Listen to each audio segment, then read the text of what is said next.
I now declare the ordinary council meeting of 15 October 2019 open at 6:03 Western Australian Standard Time.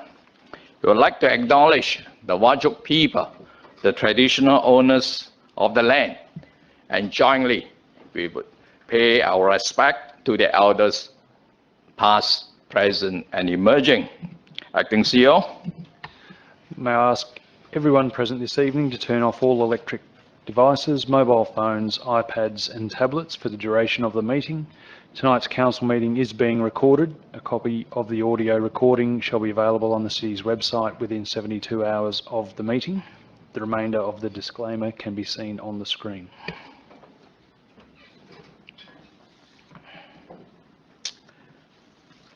Attendance. The Chief Executive Officer, Mr. Arthur Chiron, is an apology for this evening. Councillor Ponatore has advised that she may be late for tonight's meeting. And disclosure of interest. Acting CEO to advise the disclosure received. I've received no disclosure of interest, Mr. Mayor. Thank you very much. Announcement by the presiding member without discussion.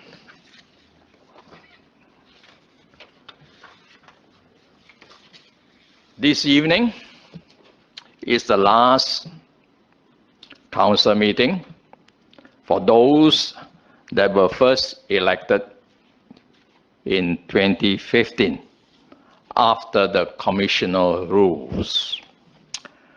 All of us have come a long way. We are all different. We have our own ideas. We have our own intention. All of us are not at all perfect. But we have to work together for the good of the community at large. We have learned to compromise. We all have done a good job, end of the day. Really, what you see today is a progressive, thriving, and connected city. This evening, I'd like to let all of you to know that our Deputy Mayor, Dr. Christine Cunningham, will be retiring from council, not from her main job, but from council. But I do not rule that one day she will come back. On behalf of the council and the administrator, I thank her wholeheartedly, and she has been a great inspiration for myself and of course the councillor and also the administrator. I thank her for her contribution.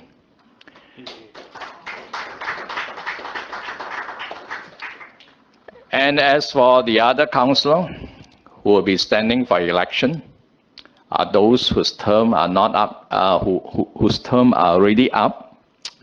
I wish them the very best, and I hope they are able to retain their seat. And as for myself, either way, I'm the winner. In or out, it does not bother me much. And I would like to thank all the administrators for their support as well during my term of office. And I thank everyone, my fellow councillor.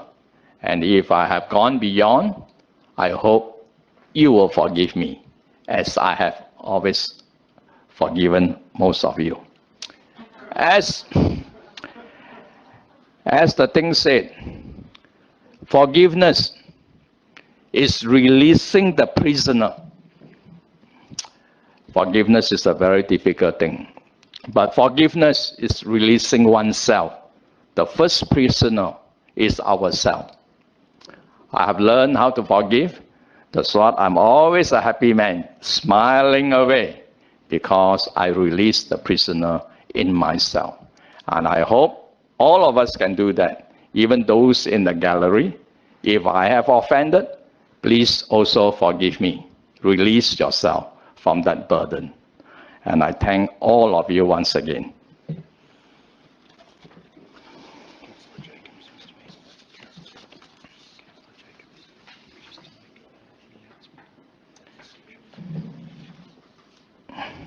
And I have here Councillor Jesse Jacobs, who wished to make an announcement this evening. And I call upon him to make that announcement.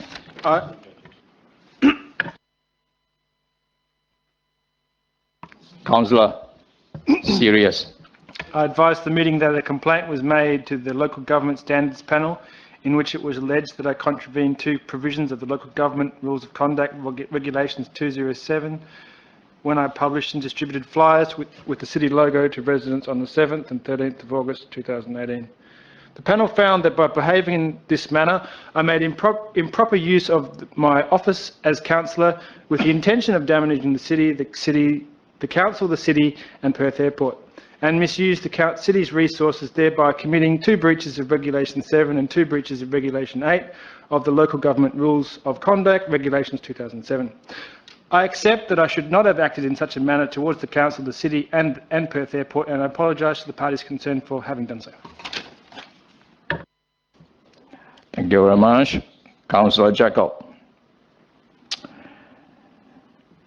Report of delegates. There's none this evening. Question time.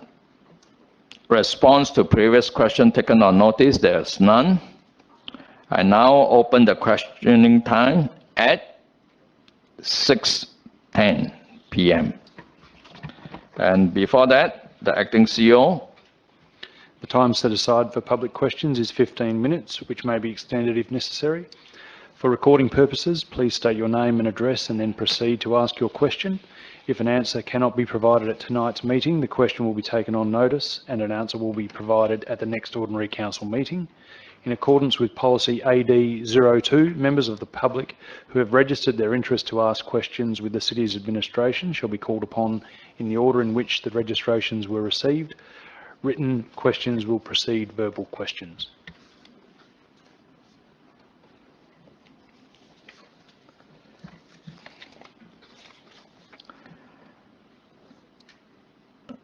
There's no written question received this evening. Any member of the public who wish to ask any question? Mr. Hill.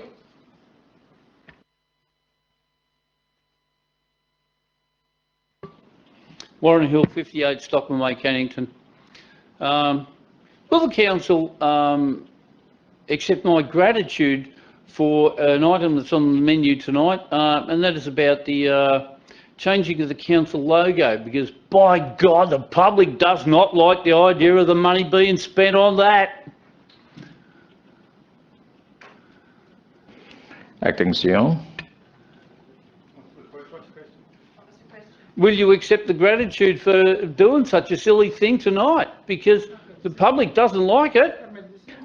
No, but it's on the menu. Mr. Hill, what's your actual question? Well, that's it. I'm just letting you know it's I've earned a lot of votes out of that. Mr. Hill, ask your question. The fact that the council's considering changing the logo, I've made a lot of votes out of that, you bet. Okay, next question. How much does it cost to obtain and install one of those building a better community signs that are turning up around the area?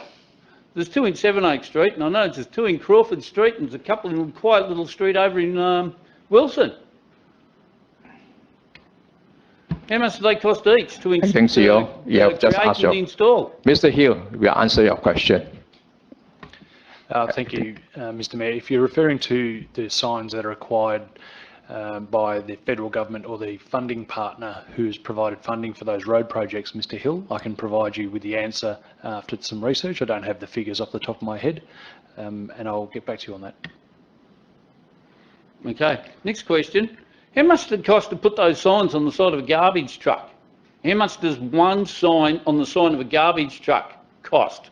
I notice they don't stay there very long, and then there's another one up. We will answer that question. Acting CEO. Thank you, Mr. Mayor. I believe it's about $600, Mr. Hill, and we use them for various campaigns advertising the city's services, initiatives that the city is undertaking, and they prove very successful in getting the messages out across the community, given that our rubbish trucks and our recycling trucks traverse every street of the city at least weekly. Yeah, fourth question. Does anyone else want to ask a question? Yeah, another question about those signs on the garbage trucks.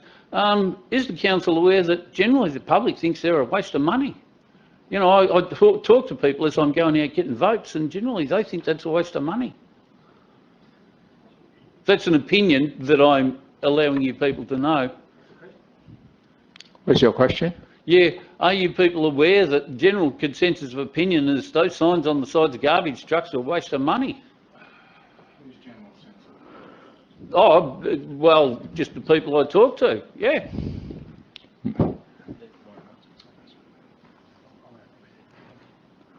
Mr. Ball. Thank you for your opinion on that, Mr. Hill. We differ in our opinions, and we'll leave it at that, I think.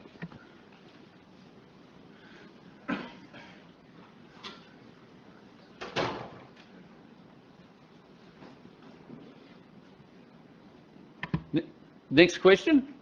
I give you one more question. Normally it's 3 questions. Right now, Councillor Ponoturi has arrived into the chamber at 6:15. All right, ask your question, Mr. Hill.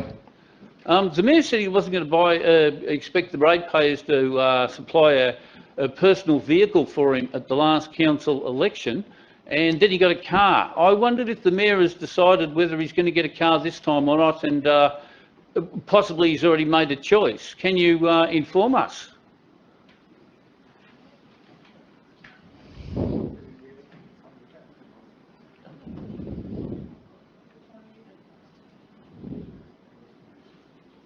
No comment.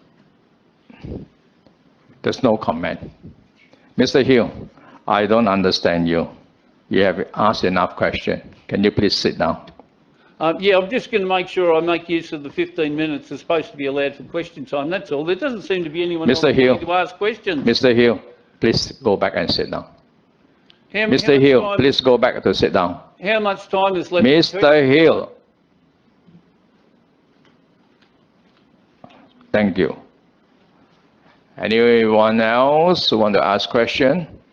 All right, I now close the questioning time at 6:17 p.m. Mr. Hill, go back and sit down. No, question time closed. You open question time. I just closed the questioning time at 6. You will be Look, this hasn't happened for a while, but I'm the only one here asking questions. I'm entitled to 15 minutes worth of questions. No. You are now removed. We've broken the law again. The meeting is now adjourned. Mr. Hill, you've been asked to leave the chamber. I will come down and speak with you. Thank you.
All right, we resume the meeting at 6:22.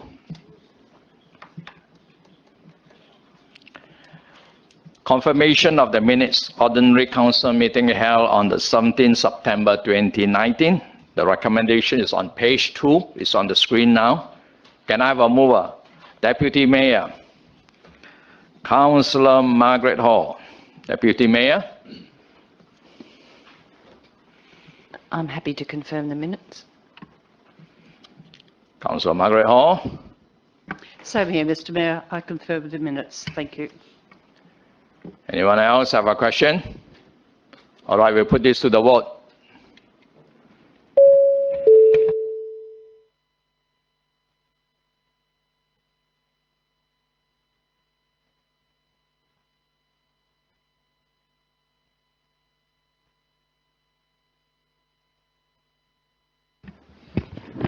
The motion to confirm the September OCM minutes has been carried unanimously, 11 in favour.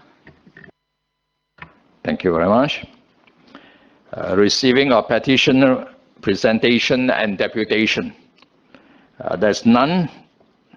There's no petition. There's no presentation. Deputation. Acting CEO. Thank you, Mr. Mayor. A deputation has been approved for Mr. Henry Dykstra regarding item SD-015-19, application for development approval, childcare premises, cafe and shop at 18 Paddy Street, lot 85, Cannington. Mr. Dykstra, please come forward. You have 10 minutes to make your presentation.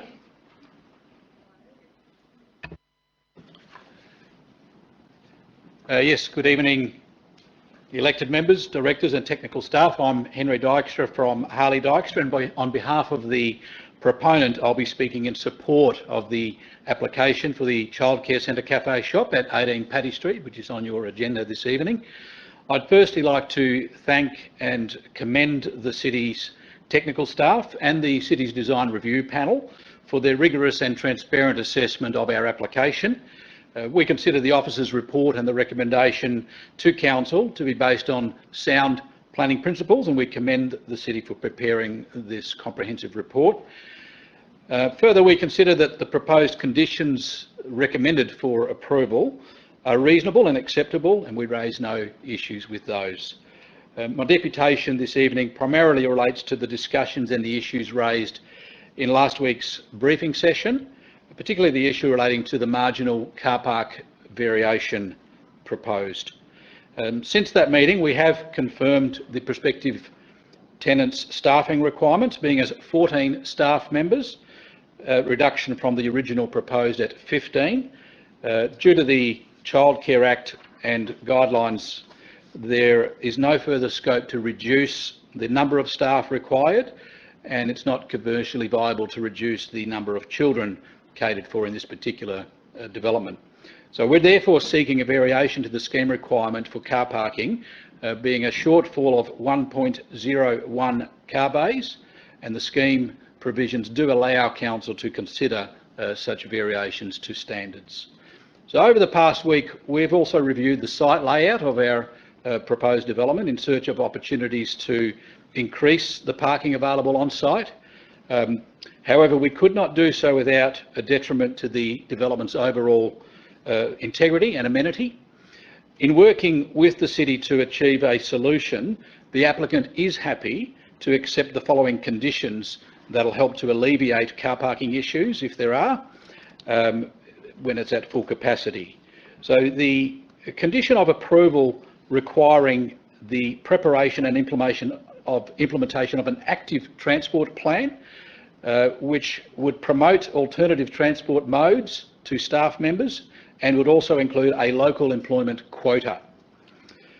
Another condition of approval for consideration of a third on-street car parking bay when able to construct that, and that would be at the closure of the crossover, the temporary crossover that's designed into the development. And finally, the applicant is supportive of the City of Canning placing a time restriction on the proposed street parking bays on Paddy Street. And that would be to deter any of the facility staff from using those bays. We further note the discussion surrounding the use of pick-up drop-off bays in Paddy Street by childcare centre customers. It was never agreed nor intended that the parents would use these bays as a kiss and ride bays, but merely these bays would act as express bays. In our experience, people using parallel on-street bays are able to manoeuvre faster than using vertical bays, so we would expect there to be a time reduction for the drop-off of children into the centre. The proponent and our project team have worked with the city staff and in particular with the design review panel. We had a few meetings with them and we believe the result will create a high quality development that reflects the city's desired built form and philosophy for this area. We believe it will be a hallmark development that will further stimulate the regeneration of this area and also set a precedent for some high quality urban buildings. So we believe it's worthy of the city's approval this evening. That concludes my deputation. Obviously I'm in the gallery if the city has any questions, and I wish you a good meeting further. Thank you. Thank you very much. We now move on. Application for leave of absence. Councillor Kunze has requested leave of absence for the period of 6 to 14 of November 2019. Can I have a mover? Deputy Mayor. Sorry, I've got a question. Is this appropriate? I haven't got a problem with anyone taking leave, but is it appropriate for us to do it when potentially Councillor Kunze might not even be here? Or me?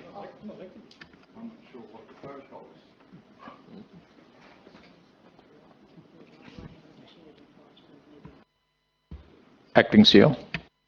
Thank you, Mr Mayor. Councillor Kunze is taking advantage of this meeting, given that there is no guarantee he'll be available at the next meeting to request a leave of absence, and is taking opportunity to seek Council's endorsement of it at this meeting.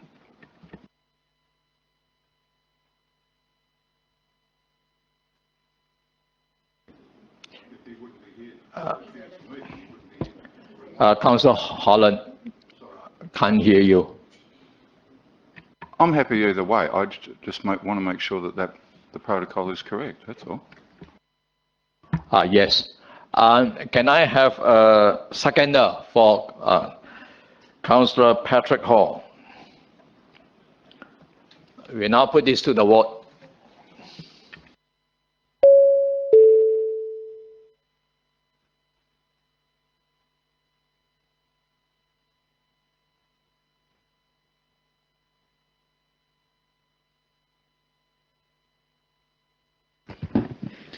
The motion for leave of absence for Councillor Kunze has been carried 10 in favour, 1 against. Councillor voting against, Councillor Margaret Hall. Thank you very much. We now move on to questions by members of which due notice has been given without discussion. We have Councillor Berry. Councillor Berry, could you please read out your question one by one, and the acting CEO will provide a response to you. Please be aware there is no discussion once the response has been given. Now you have to ask the question, one question at a time, and you will get the answer. Councillor Berry. Thank you, Mr Mayor, and these are in relation to what I thought I put in at the last meeting, and I said to the CEO that I apologise. Just for the sake of not dragging out the meeting, I'm happy for these to be answered and form part of the next agenda of the OCM, if that's okay with you.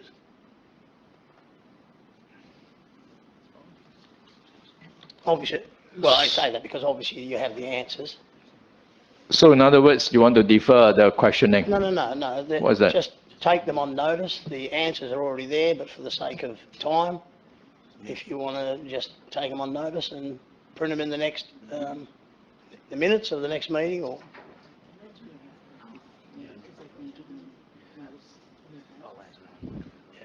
You happy with that? Acting CEO. Thank you. Thank you, Mr Mayor, and thank you, Councillor Berry, for the notice of of these questions. I'll be as brief as I can. In response to your first question, the Canning Gazette approached the City Stakeholder Relations team in late 2019 in relation to launching a campaign to reduce the speed limit on Varland Avenue. As far as the City is aware, this is a press campaign running in the Canning Gazette only, and no actual launch has taken place, at least none that involves the City administration or resources. In response to your second question, as noted above, the launch, as you mentioned, is a press-only campaign and not an actual event. In response to question 3, the assessment, installation and maintenance of all regulatory signs and lines associated with the Road Traffic Act of 2008 is the responsibility of Main Roads WA. The West Australian Police have no involvement in this process. Main Roads WA will instigate a review of speed zoning within an area at the request of the responsible authority who manages a road network segment, subject to the completion of preliminary assessments and the acquisition of data in accordance with Main Roads WA policy for speed zoning. In the case of Varland Avenue, the City manages this road. In response to question 4, West Australian Police Traffic Operations have advised that there have been 26 deployments of mobile speed cameras on Varland Avenue since 2013. In response to your question 5, I have some crash data. I won't run through it all, but we'll provide that in the minutes. Over that period, there are a total of 306 crashes. Keeping in mind the average weekly traffic flow on this road is approximately 17,000 vehicles per day. These 306 accidents represented over a potential total traffic volume of 31 million. I have some traffic counts and some crash statistics, as I said, will be put into the agenda, into the minutes. In relation to question 6, a review of the traffic treatments within the 10-year window on a road stretch such as this is an insufficient period to accurately understand the road environment changes which have been incorporated. A single project may take up to 3 years to correctly fund and execute. I've developed a chart which shows a 20-year snapshot of traffic treatments in relation to the above-mentioned roads. There are 16 discrete projects, and these will be provided in the minutes. In addition to the above projects, the interrogation of the City's asset database has shown that the majority of road segments in Varland Avenue has been fully rehabilitated over the 20-year period. Question 7, Main Roads are required to approve all regulatory signs and lines for the proposed treatment. Where projects impact assets of Main Roads WA, such as traffic signals, these also require approval, as well as projects funded under the state and federal Black Spot program. West Australian Police do not get involved in the approval of projects other than for warden crossings. And finally, the City has adopted a policy related to road safety auditing of projects, and it's also a requirement of the state Black Spot program to include audits of projects. We go on to define what a road safety audit is, and at the risk of boring the council, I will put the rest of the responses into the minutes. Thanks. Thank you. All right, now we have Councillor Holland. Councillor Holland, could you please read out your question? The Director of Canning Community and Commercial will provide a response to you. Councillor Holland. Thank you, Mr. Mayor. Could you please provide information on the progress of my notice of motion that requests a review of the City of Canning's disability policy? Director. Thank you, Councillor Holland. Since April, the City staff have internally reviewed the current policy and other relevant internal documents such as the Disability Access and Inclusion Plan. A City stakeholder list relating to access and inclusion was pulled together.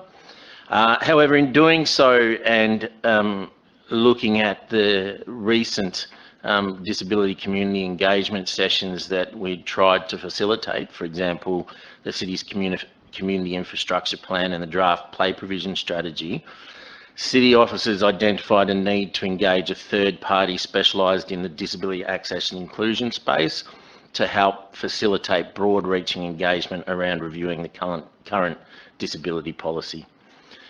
The City has therefore engaged Inclusion Solutions, a not-for-profit organisation that works with over 60 WA local government authorities, over 650 clubs and 30 state sporting associations to help make communities inclusive and more welcoming of people with disabilities, people from culturally and linguistically diverse backgrounds, among other marginalised groups.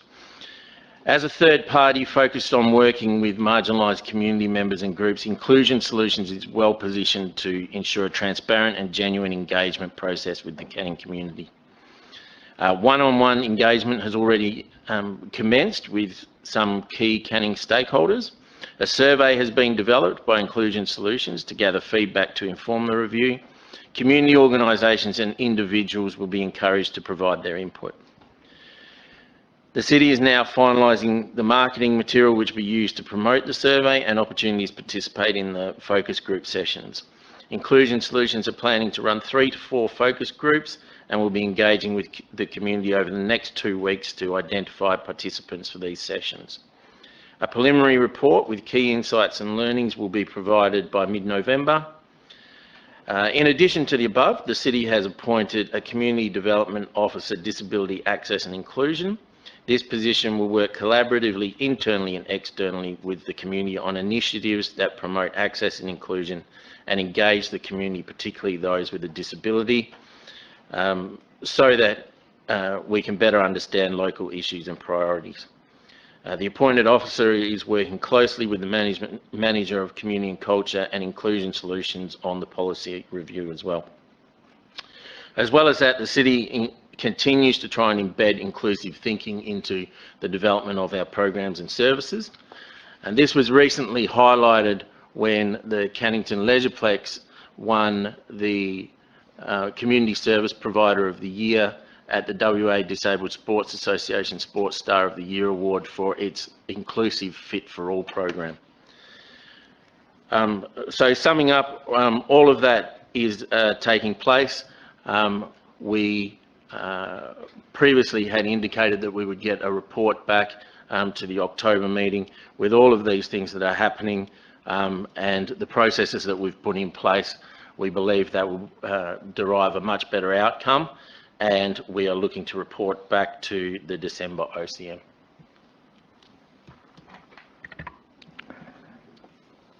Thank you very much.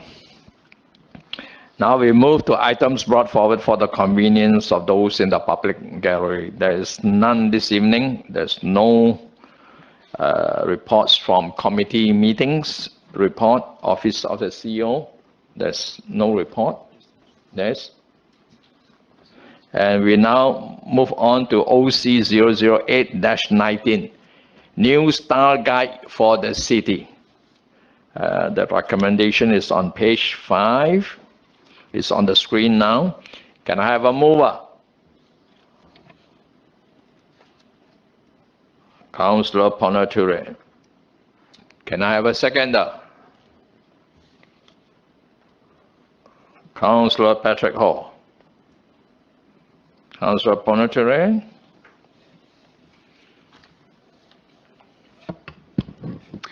Thank you, Mr. Mayor. I think the branding of any company is very important because brand creates a bond filled with good memories and good times, and it's also connects the customers and the companies normally. So we are the company here, local government. So this can't be strategized otherwise. So because it's not only just what it makes, it also is a memorable impression on consumers. It also allows the customers and clients to know what to expect from our company. So on that note, and I think we have chosen very colorful spiral. My understanding is that we have been through a number of workshops and we agreed on a particular pattern, but that just reflects on how we are connected. I think the color represents, which I believe, just like my sari right now, and it's a very colorful and a vibrant city, and that's why we chose that. And I hope most of my colleagues and everyone agrees, and looking forward to listening to everyone's points on how everybody feels, but I urge everyone we should adopt this tonight, and it'll be a good memory for some, especially it could be the last time there must be ordinary council meetings. So I hope, yeah, most of you agree, and I'm listening to hear from you, then I'll do my conclusion later on. And thank you. Councillor Patrick Hall. Thank you, Mr. Mayor. Before I begin, I just wanted to ask a question, actually, of Director Bowe through you, Mr. Mayor.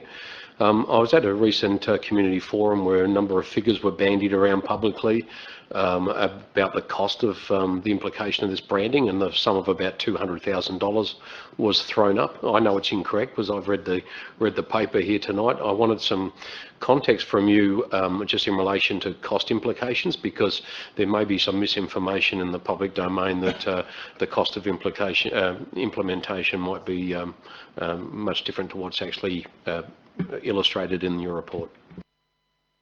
Acting CEO. Thank you, Mr. Mayor.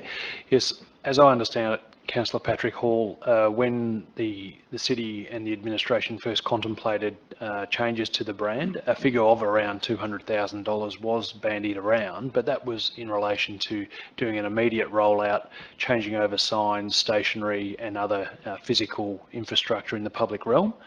My understanding is that $25,000 has been expended, and there is no plans to spend any significant sum of money if this brand is endorsed by council moving forward. Obviously, the initial rollout of the change in the brand and logo of the city would be on the digital platforms at a nil cost to the city, and my understanding also is that there would be a progressive rollout of the brand as we renew our public infrastructure, our signage in parks and in other public realm infrastructure, our refuse bins, our bench seats and things of that ilk. So there is no intention, there is no budget to roll out the logo immediately, and it will be done as part of normal asset renewals, is my understanding.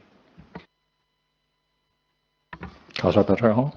Thank you, Mr. Mayor. On that basis, then, I support the officer's recommendation, and I did note the implementation will be phased over. It could be years as assets are renewed, so there's no cost implication immediately or nothing substantial that's not already budgeted.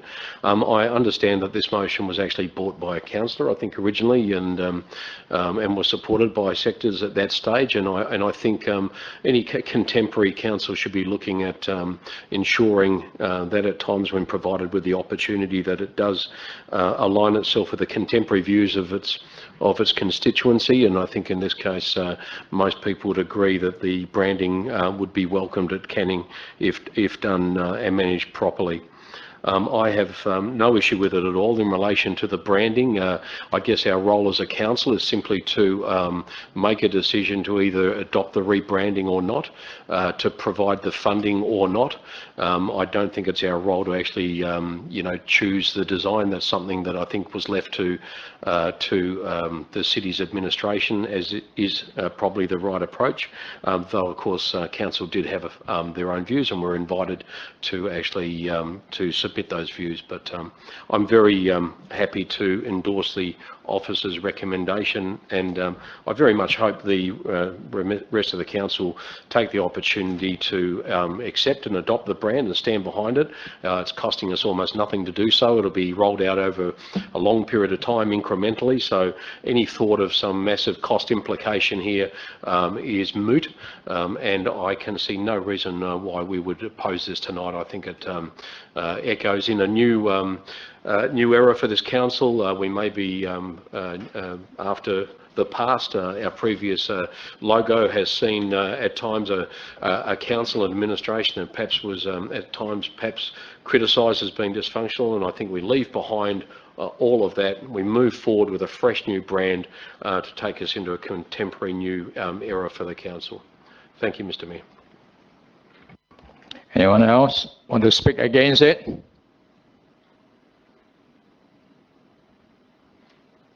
Councillor Barry.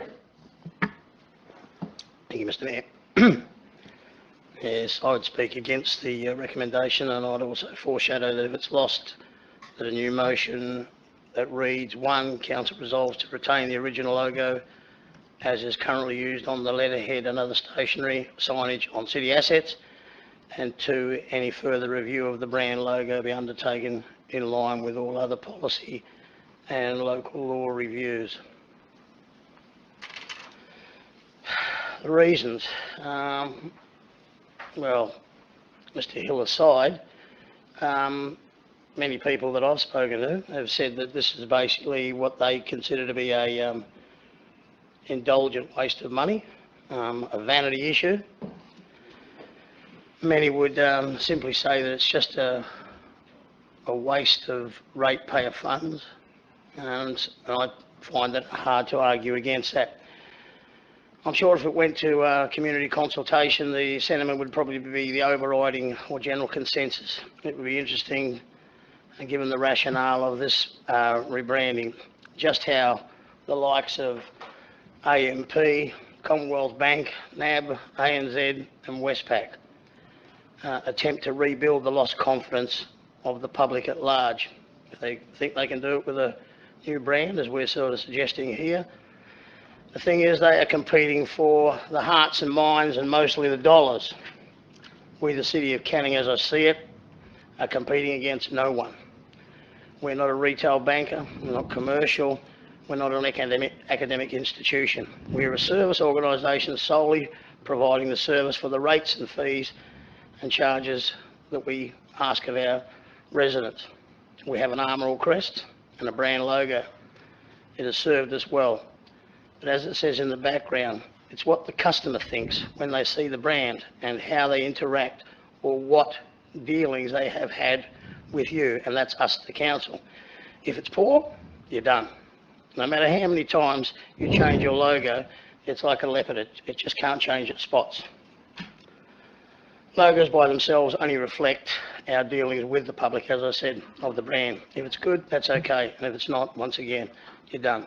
This proposal tonight already is approaching 3 years old since first moved. It will incur a cost, whether it's over 6 months, 3 years, 5 years, it's still going to cost money to do it.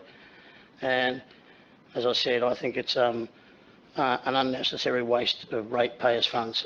I'd be speaking against it, and if it's lost, I'd move that foreshadowed motion. Thank you.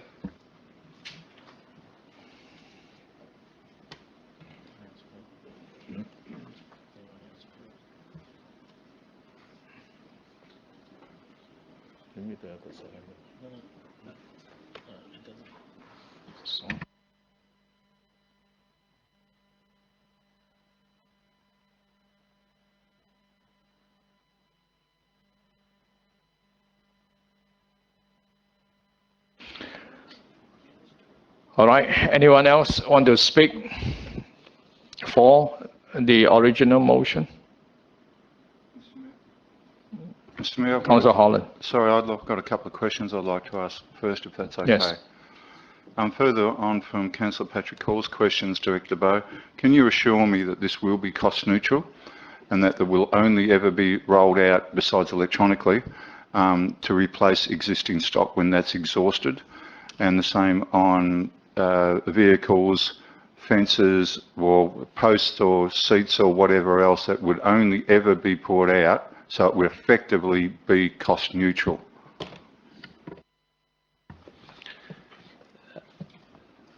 Acting CEO. Thank you, Mr. Mayor. I can assure you that that would be the case in this financial year, Councillor Holland. However, in subsequent financial years, when the budget is deliberated on by this council, I can't preempt what allocation for renewal of infrastructure will happen at that time, or even what the views of the future council may be insofar as rolling out the brand at a particular rate or not. So my understanding is that in this financial year it will be done as I detailed previously, but again I can't give any assurances or any future council allocation of funding to roll out this brand. Further on, if I may, Mr. Mayor, you were saying to replace infrastructure or whatever, but if you replace the infrastructure, park bench or whatever, it might have the City of Canning logo on it, so you'd have to put that on anyway. So, but what I'm asking, can you guarantee me that we won't be just going and replacing the logo on an existing infrastructure? Acting Chair. Yes, that's our intention, Councillor Holland, not to roll it out outside and above any other infrastructure renewals that are already budgeted for this year. Anyone else? Councillor Jacobs. Yes, you're speaking for or against? Against. Okay, speak. I would oppose this. I think what I call the dynamic squiggle will age very quickly. I think it's already aged. I think it's an exercise in feel-good window dressing. The brand has cost us $18,000 so far. I calculate that's $2,000 per squiggle. I think it's financially irresponsible. We're in a very difficult economic situation at the moment. Regardless of what you say, it's already been $18,000, and in the attachments, it's of the, if you want to look at page 15, there's phase 1, phase 2, phase 3 in this report, and some may vary, but there's $95,000 in first phase, $95,000 in second phase, and $150,000 in the third phase. So that's a lot of money, and that is all ratepayers' money. I think the brand that we've got at the moment serves us very well. It's been around for about 25, 30 years. It incorporates not only a sea, but it incorporates our borders, it incorporates the river. I see the one that's proposed now as a degeneration. Essentially, we're going backwards. The argument that, oh, what does this squiggle, dynamic squiggle represent? Oh, it's whatever you want it to represent. I don't get it. The logo that we have at the moment serves us very well. I don't have a problem with changing the colours. If you want it black, you can have it black. If you want it blue, have it blue. We're not tied to any particular colour. What else? What else have I got? Yeah, so I don't think it's needed. I think if we wanted to change logo, I'd like to think the logo that we're changing to is better than one that we've got. Maybe we should leave this to the next council if they want to explore this further. I'd say a great idea would be to have a competition where you get the residents and the school children in on this. I'm very confident that they could find something a lot better than what we've got here. Also, the expression "I can." I mean, who are we fooling? That's straight out of Commonwealth Bank. So I can, and I will say no, and I urge other councillors to just put this down. This may be my last council meeting as a councillor. It may be not, but I have an obligation as I've elected here to shoot stuff like this down if I don't feel it's right. I'm not attacking anyone. I'm just saying what I'm thinking. It's not the right time, and the brand, the logo has served us well. We need to be confident in our branding, and every good local government and company doesn't keep changing their branding. You stick with, my name's Jesse Jacobs, I'm not going to, I want to rebrand my name, I'm going to change my name. It doesn't work like that. City of Canning, we need to be proud of City of Canning. It's one of the biggest rivers in WA. I mean, you haven't even got the river in your new little squiggle. Any way I look at this, I'm not happy with it, so I'm not going to vote for it, and I'll be happy to vote for Councillor Barry's foreshadowed motion. Thank you. Councillor Margaret Hall, are you speaking for or against? May I ask a question, please, Mr. Mayor? Okay. Councillor Jacobs quoted some amount of money that it's going to be spent over the next 3 years. Now, isn't that money already being spent, whether it's a new logo or an old logo? If you could just answer that question, thank you. Acting CEO. Thank you, Mr. Mayor. I may have to ask our Executive Manager of Stakeholder Relations, Mrs. Suzanne Brand, to answer that question for me. Thank you. Mr Mayor, my understanding is that the figures that Councillor Jacobs referred to were located in the discussion paper, which was circulated to elected members in November 2017, I think. And it was that discussion paper that the feedback we received at the time indicated there was no appetite to spend that sort of money. So we changed the approach to be a rollout of when and as supplies run down or assets are renewed.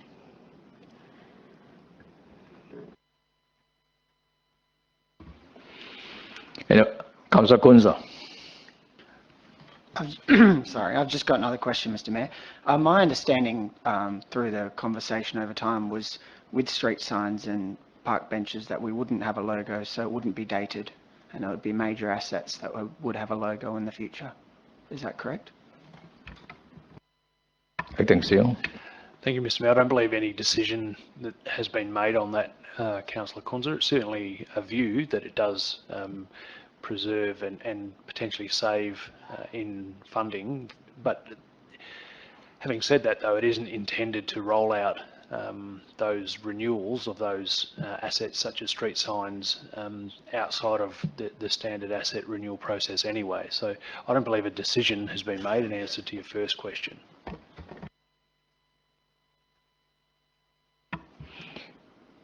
Councillor Kunza. Sorry to put you on the spot, but when would a decision be made on whether or not new street signs and that would have the new brand on it? Acting CEO. I think we'd probably need to do some calculations on what the quantum of expenditure would likely to be, Councillor Kunza. Our asset data and our valuation data is in a maturing space to be able to say, you know, within the nearest $10,000 or $50,000 in relation to the entire asset stock about how much it would cost to renew. I'm not prepared to do that at the moment, but we would need to consider the likely costs and the likely expenditure before we made a decision on that.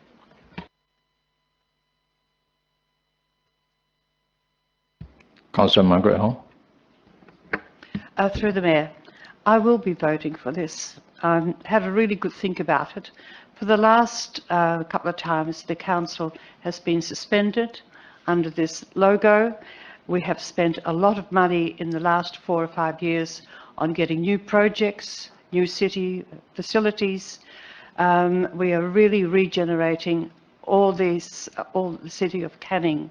So why not start with a nice, fresh branding that we'll be able to be proud of.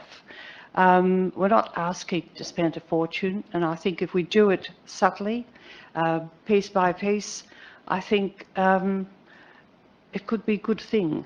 So I will be voting for it. Thank you. Deputy Mayor. Thank you, Mr Mayor, and thank you to my fellow councillors for the debate. I've been listening intently. I certainly am not concerned if the officer's recommendations goes through and the new logo goes into place, but I have decided that I won't be voting for it this time for a number of reasons which have been brought up in this debate. I do concur with a number of sentiments that were put by both Councillor Graham Barry and Councillor Jessie Jacobs about whether it is the appropriate time to be making this decision and whether it is perceived by our ratepayers, irrespective of the reality, but whether it's perceived by our ratepayers as a good expenditure of money. I also am really aware of the comments made by Councillor Patrick Hall about it being a new era for this council and that I'm actually going to not be in that new era for this council, and so I feel quite uncomfortable making a decision going forward, realising that in a week's time there could be many different people at this table who may or may not like the new direction that this branding would facilitate. So a part of me was thinking about putting up a decision to defer and let the new council make that decision, but I can see that it's quite a divided council at the moment, so at this point I'm going to choose to not agree with the officer's recommendations. Thank you.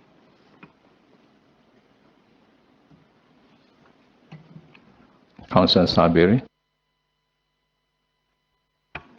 Yep, I'm also going to speak against it. Before I came onto council, I didn't really see any issues with the logo. And I guess it's important to ask what are the problems with the current logo. And I don't find any quantifiable reasons to rebrand, and I don't think it's a great idea just yet. And I really agree with Councillor Jacobs' idea of putting it up to the ratepayers and people who live in Canning instead of just getting someone to come and tell us this squiggly sort of brand or this is a nice thing for Canning to be had.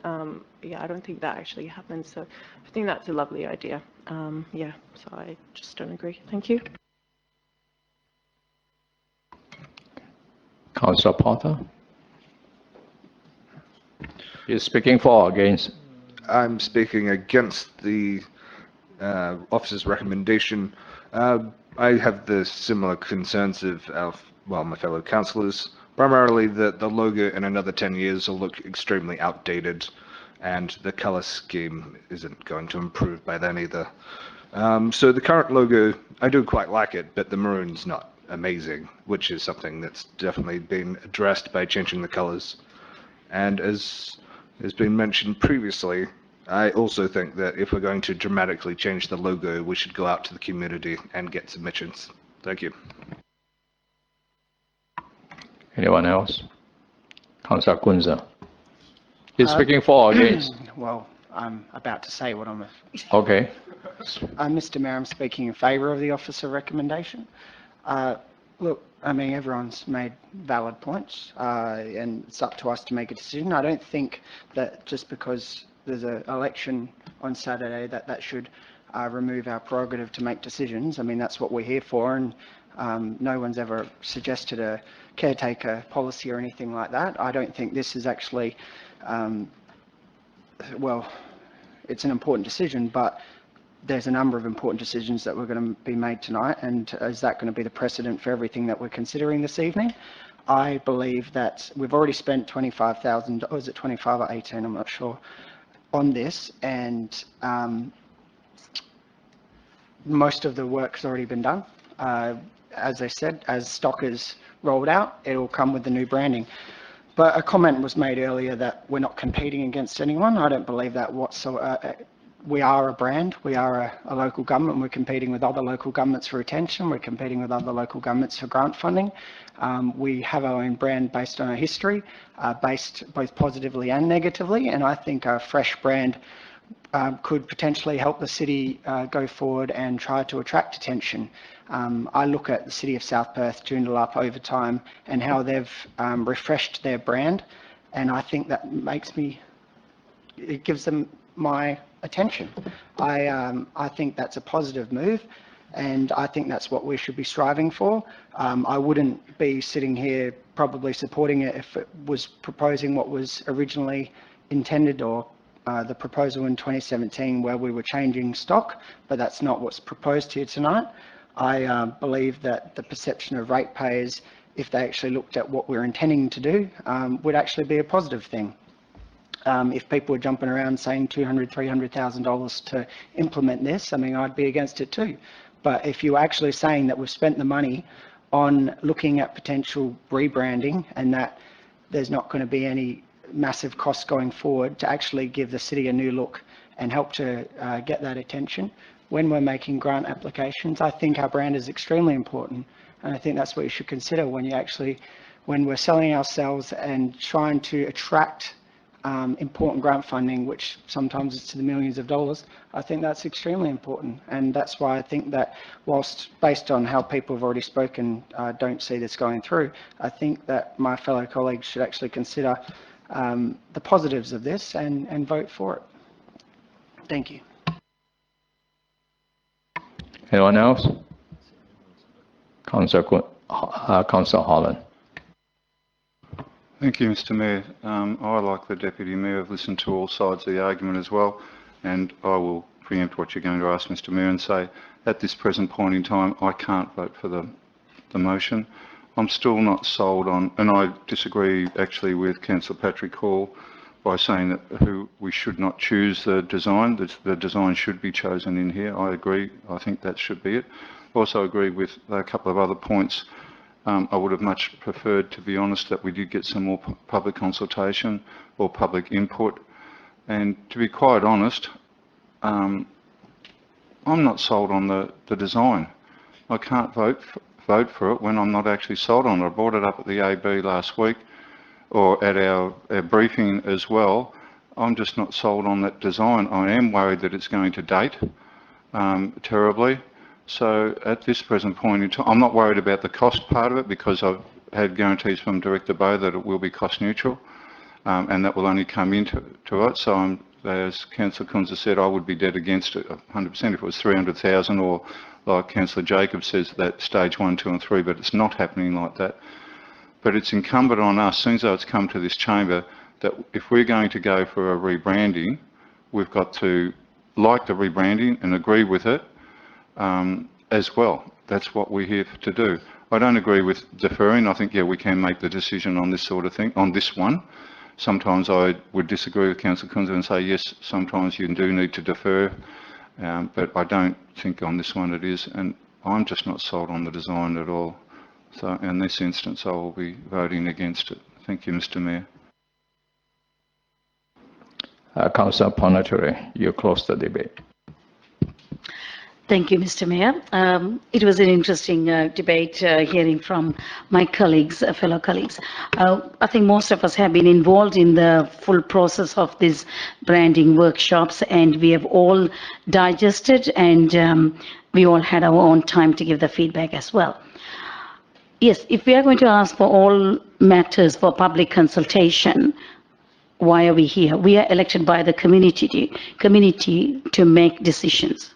Of course, I agree that we need to engage communities as much as possible, but not for every activity is possible. And the other thing is, I know some of my fellow colleagues concerned about some of them may not be here, but this is something, the decision we are taking for today for another 5 or 10 years time.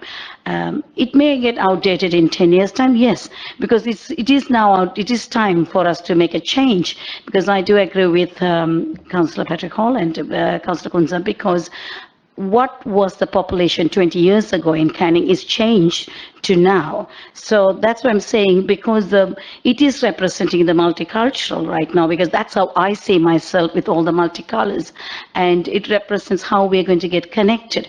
Of course, demographically, it can change another 10 years time. So we might look at it. This brand is something we should able to believe and live and breathe and live every day. It's all about us. So we should believe in it, and we should be selling ourselves. As Councillor Kunza said, yes, because when we put out ourselves for granting, we are competing, and we need to be seen out there very smart. Not that I'm saying we're not smart enough, but we can't go for public consultation every project. And we should be in a position to make some decision in that, and we've all involved in that. And I think it's I would urge most of you who have been involved in this process, and because we already spent some money on feasibility study and preparation up to this point, so then we should have thought about it even before this went and the motion went up, that we wouldn't be spending money then. So that is a ratepayers' money too. Not that I don't care for ratepayers' money. I definitely do care, and I want to make sure every cent and the dollar is spent ethically. But we are making here some decision on behalf of all of them, and that is why they elect us here. So we should have even gone for consultation. That is my belief. So why didn't we even think about it? We should have said we should be coming up with some ideas. Of course, it's a great idea to engage the communities, all the primary schools and all of that. But it's going to change.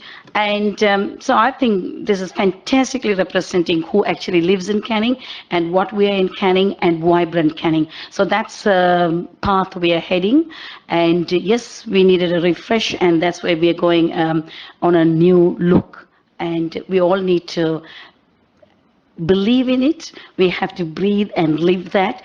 And I urge, it doesn't matter, you may not be here next month or further in this part of the activities, but you're going to be part of this community anyway. So I urge all my fellow councillors to vote for it and support this.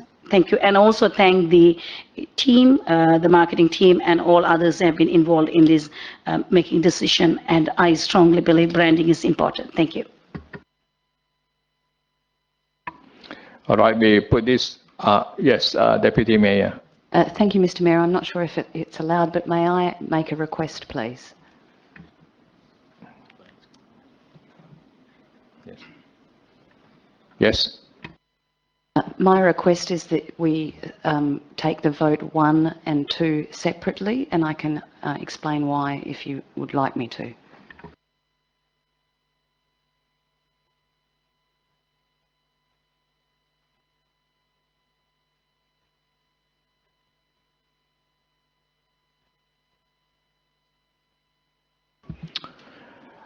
Okay, we will vote 1 and then we will vote 2. Let's vote on the motion number 1 first.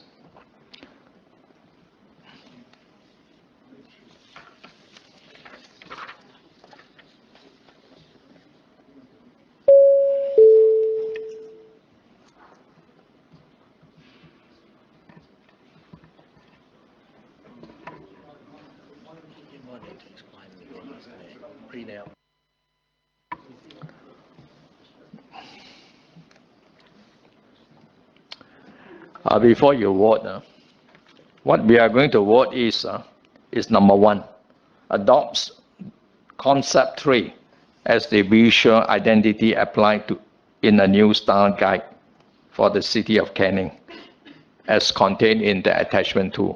That's the one we are voting now. Then after that, we will vote on receive this report in response to the notice of motion of 21st March 2017. So we are now voting on number 1, the officer recommendation, number 1. Point of order, Mr. Mayor. Just from the point of view that I wasn't aware that once the right of reply had been taken, that conversation or anything else could be moved. Can you clarify on that?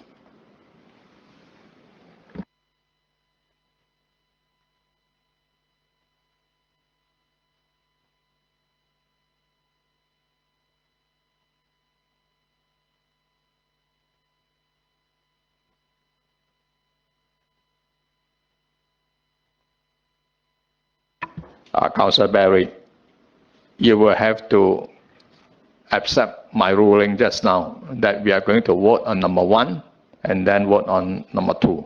That's it. Okay, now let's vote on number 1.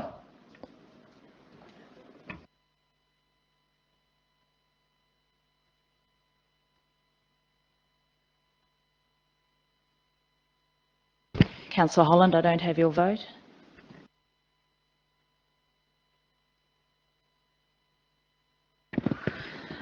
Part 1 of motion OC-008-19 has been lost. 5 in favour, 6 against. Councillors voting against are Deputy Mayor, Councillors Barry, Holland, Jacobs, Porter and Sabiri.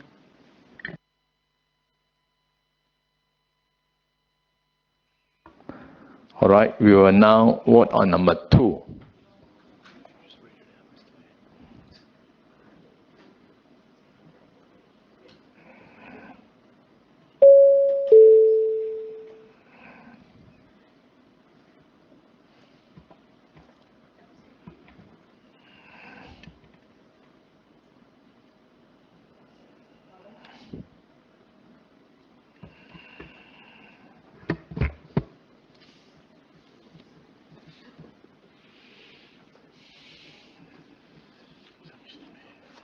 Part 2 of motion OC-008-19 has been carried 10 in favour, 1 against. Those voting against is the Mayor. Councillor Barry, you got to move your motion. Thank you, Mr. Mayor. The motion, if it comes up.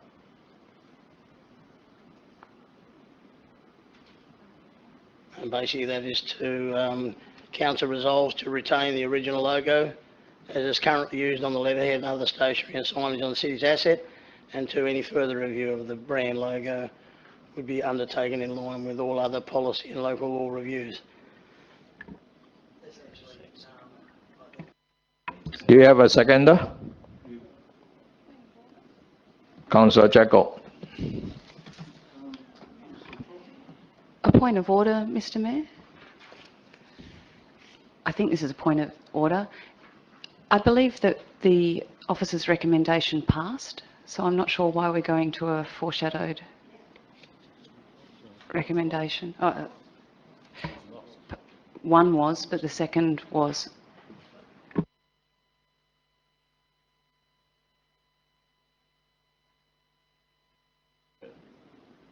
Because the alternate motion relates to the logo. As a result, the alternate motion doesn't. The alternate motion doesn't relate to the receipt of the report. The alternate motion relates to the logo.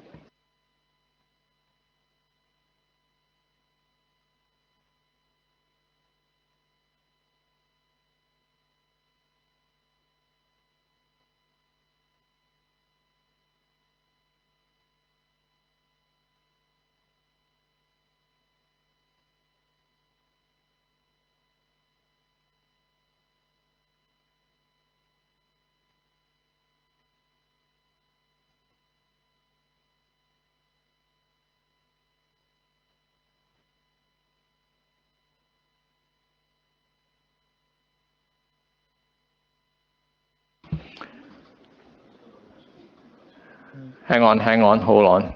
The foreshadow motion, the intent is different because the first part was lost. So the foreshadow motion has got its validity. Councillor Barry? Continue. Like I said, Mr. Mayor, I think we've all had our say on it, and this is the alternate motion. Obviously, the people voted against the original motion, and I don't think we need to speak any further on it. I mean, I would just put it to my fellow councillors in line with how they've just voted. Thank you.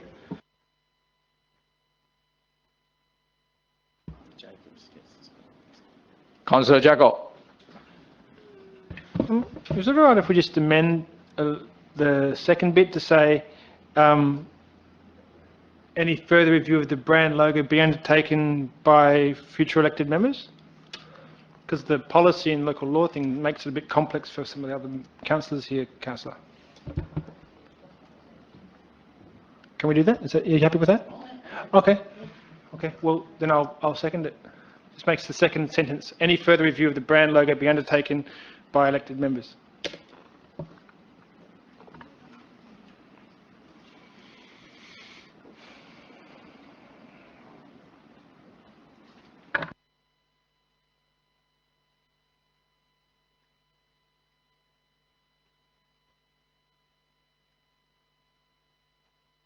And then delete with all other policies and local reviews. It's just confusing language, gibberish.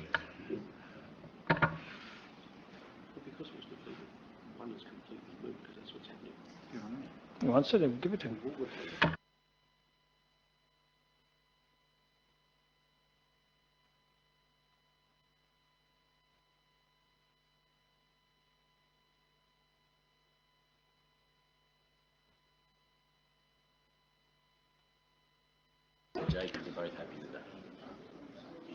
Councillor Barry, are you happy with the amendment, just the adjustment of it? I can't hear you. Can you repeat? I said yes, Mr. Mayor. I think it's only very minor, so I'm Good. happy to accept it. Councillor Jacob, speak. Yes, can we have it voted on separately too, Mr. Mayor, if that's okay? Again? Can we vote, like, last time we had two things and we went voted on one first and we voted on second. Can we do it on the same on this one too, if that's possible?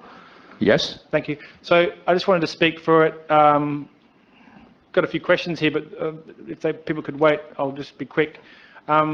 It's basically a fait accompli because we've we just want to be clear at the moment. We want to retain the original logo as it's currently used in letterheads with other stationery and signage, because obviously this dynamic squiggle was defeated and hopefully we'll never see that thing again. So, and any further review of the logo, I'm happy to go with that, because I think it needs to be a political decision made by elected members. And some people would say don't need it, but I see benefit in it. So I'll be supporting number 1, I'll be supporting number 2.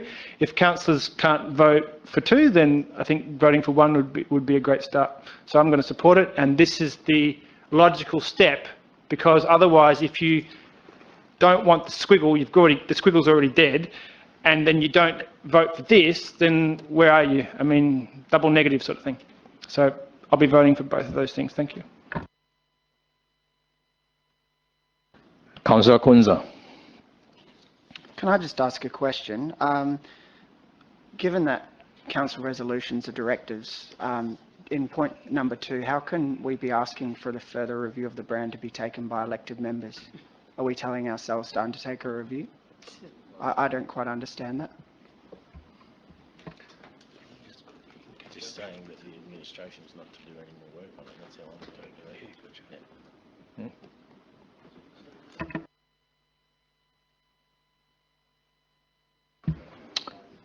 it. Director Adams. So how I would interpret that is that the administration is not to do any more work on reviewing the brand until such time as elected members say that they want the brand reviewed. Councillor Patrick Hall. Are we speaking for or against at the moment, Mr. Mayor? Because I'd like to speak against it, please.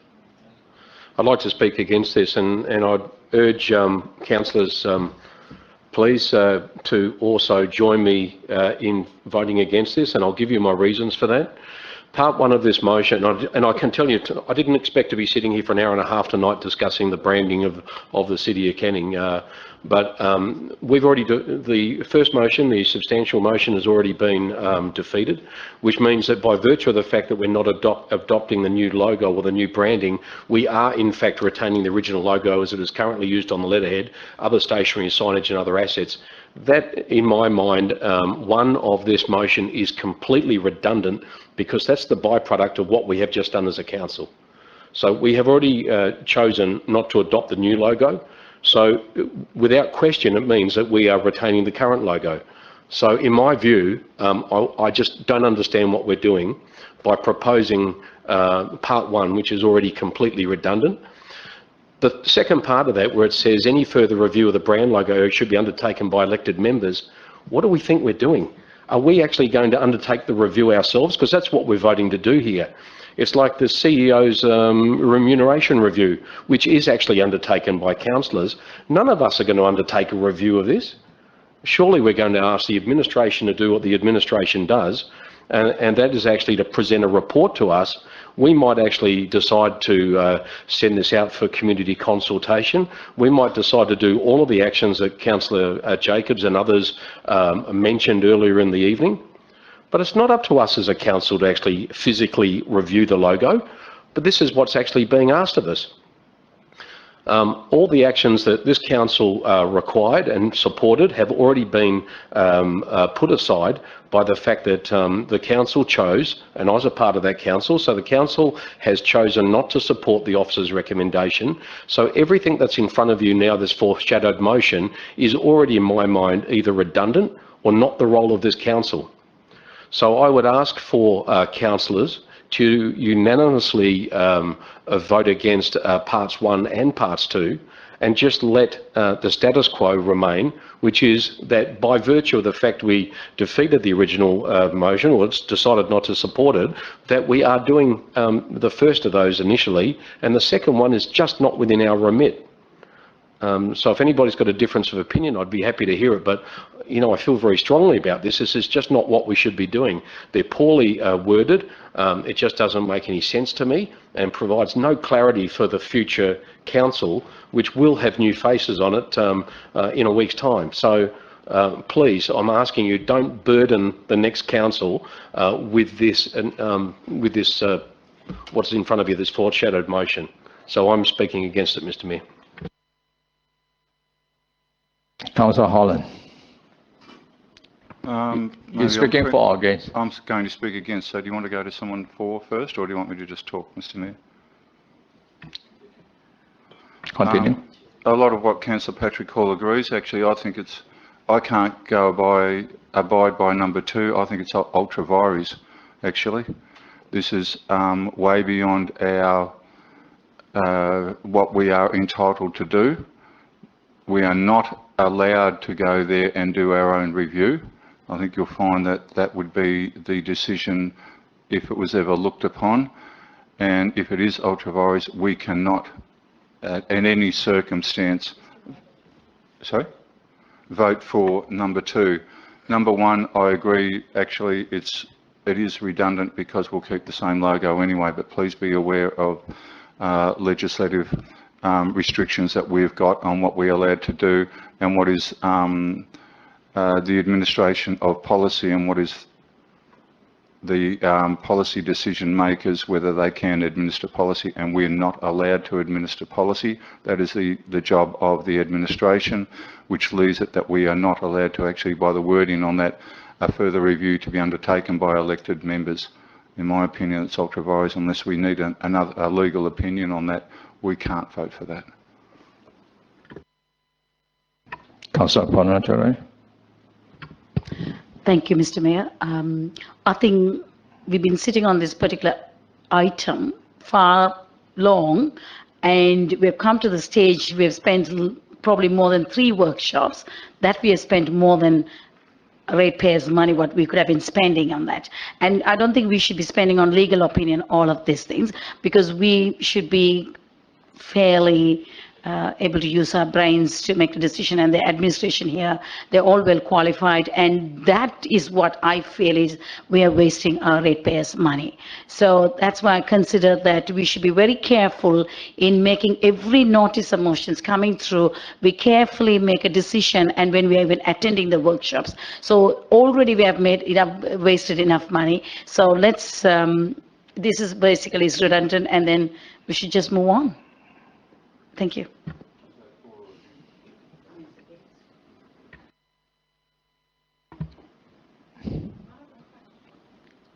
Councillor Sudbury. I have a question. Is it correct that, I guess, because the motion was lost, we will be retaining the logo and the letterhead and everything else as is? Is that correct? Or is there any point to even have this motion? Acting CEO. Thank you, Mr. Mayor. That would be my interpretation of the council resolution, and further that inherent in the resolution was that the administration would do no further reviews on the logo or rebranding of the city until such time as a subsequent resolution was passed by this council.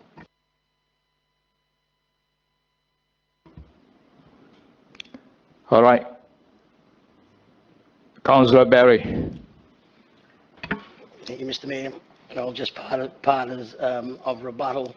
The review, whether it's a policy or not, it would be a collaboration, and it always should be, between the administration and the elected members. You can't, with the first one that was lost, you can't leave it up in the air.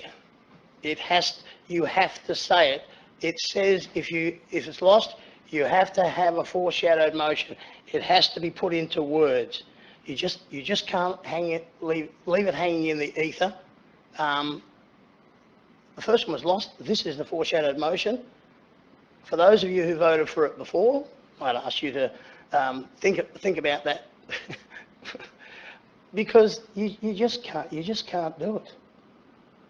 I mean, we talk about ultra virus. I mean, I would like to think that I'm wrong, but I don't think I am from the point of view of the previous point of order that brought up. But if there's a foreshadowed motion, it has to be in writing. This galvanises the fact that, one, we retain the logo, and that's it. Said and done. Nothing left to anybody to interpret. Thank you. All right, we'll put this to the vote. We will vote on item number 1 first.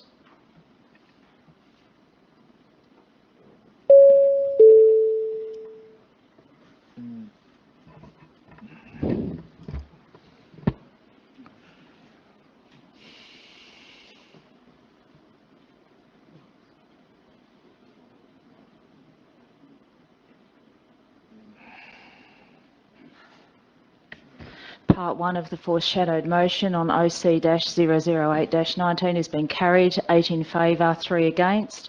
Those councillors against, the Mayor, Councillors Kunza and Ponathorai.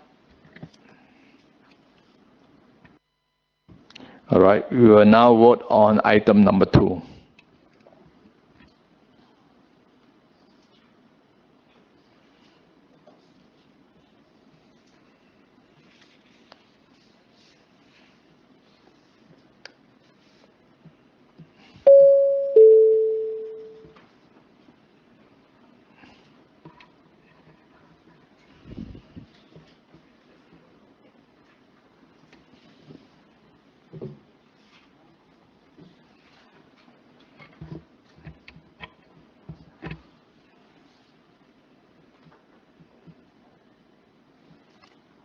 Part 2 of foreshadowed motion OC-008-19 has been lost. 3 in favour, 8 against. Those councillors voting against, Deputy Mayor, Councillors M. Hall, P. Hall, Holland, Kunza, Ponathorai, Porter and Sabiri.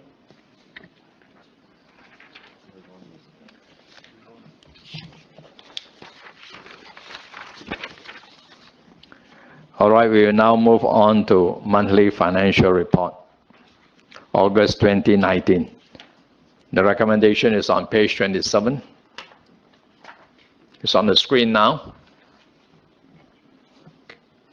Deputy Mayor, we have a mover, Deputy Mayor.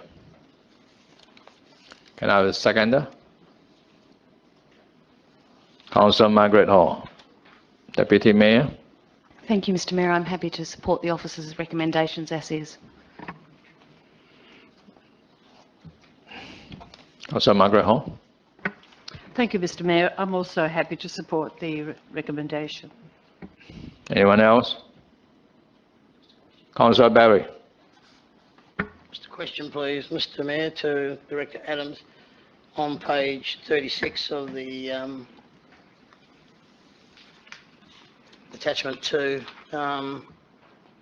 infrastructure reserve, and this, I know this goes back to as at 31st of August, and the city centre reserve neither had funds. Are these, well, I went back and had a look, there was money, and I'm just asking the question why they have none, and whether they will be, are they topped up as the rates come in, or? Director. So this report only shows the amount of money that is invested. So it's not actually a total of what's sitting in those reserves. The total of those reserves is as per the budget. So you will see on the budget papers there's an opening balance for each reserve and a closing balance. We work to that across the year, so nothing can come out of those reserves unless it is by a council resolution. This report is merely showing what's invested that belongs to those reserves, and as I think we've previously spoken about, our investments come in and out of cash as they mature, and then we reinvest them. So when you get the next report, there will probably be different totals in there that will relate to the amount in those reserves that have been invested into these term deposits that you see there. So if you want a breakdown of what actually sits in the reserves, go to the budget, because it will be as per the budget, and then the plus or minuses throughout the year will be added or subtracted from the opening balance to give you the closing balance. So that's where you should be looking for the reserve balances.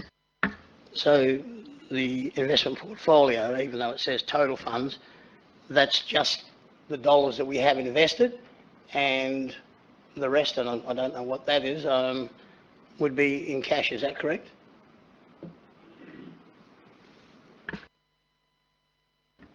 Director. Yes, so if you look at page 35, you'll see the actuals for the month. We had cash and cash equivalents of 22,561,214 and investments of 19,374,000. So some of it would have been sitting in our cash account, for which we still earn interest, but no doubt, and I know over the last few days I've signed off on a lot of investments that have gone into term deposits because some had been matured and needed reinvesting, and some had been sitting in cash and required investment. So that's an ongoing process. Anyone else? All right, put this to the vote.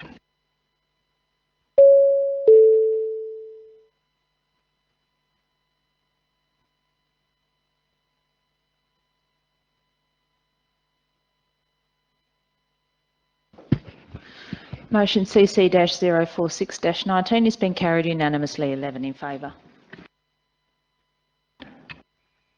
Thank you. We now move on to CC-047-19, Councillor Training Allocation. It's on page 40. It's on the screen.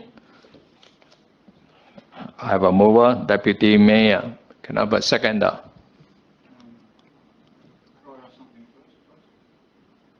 Can I have a seconder now? Patrick, Councillor Patrick Hall. Deputy Mayor?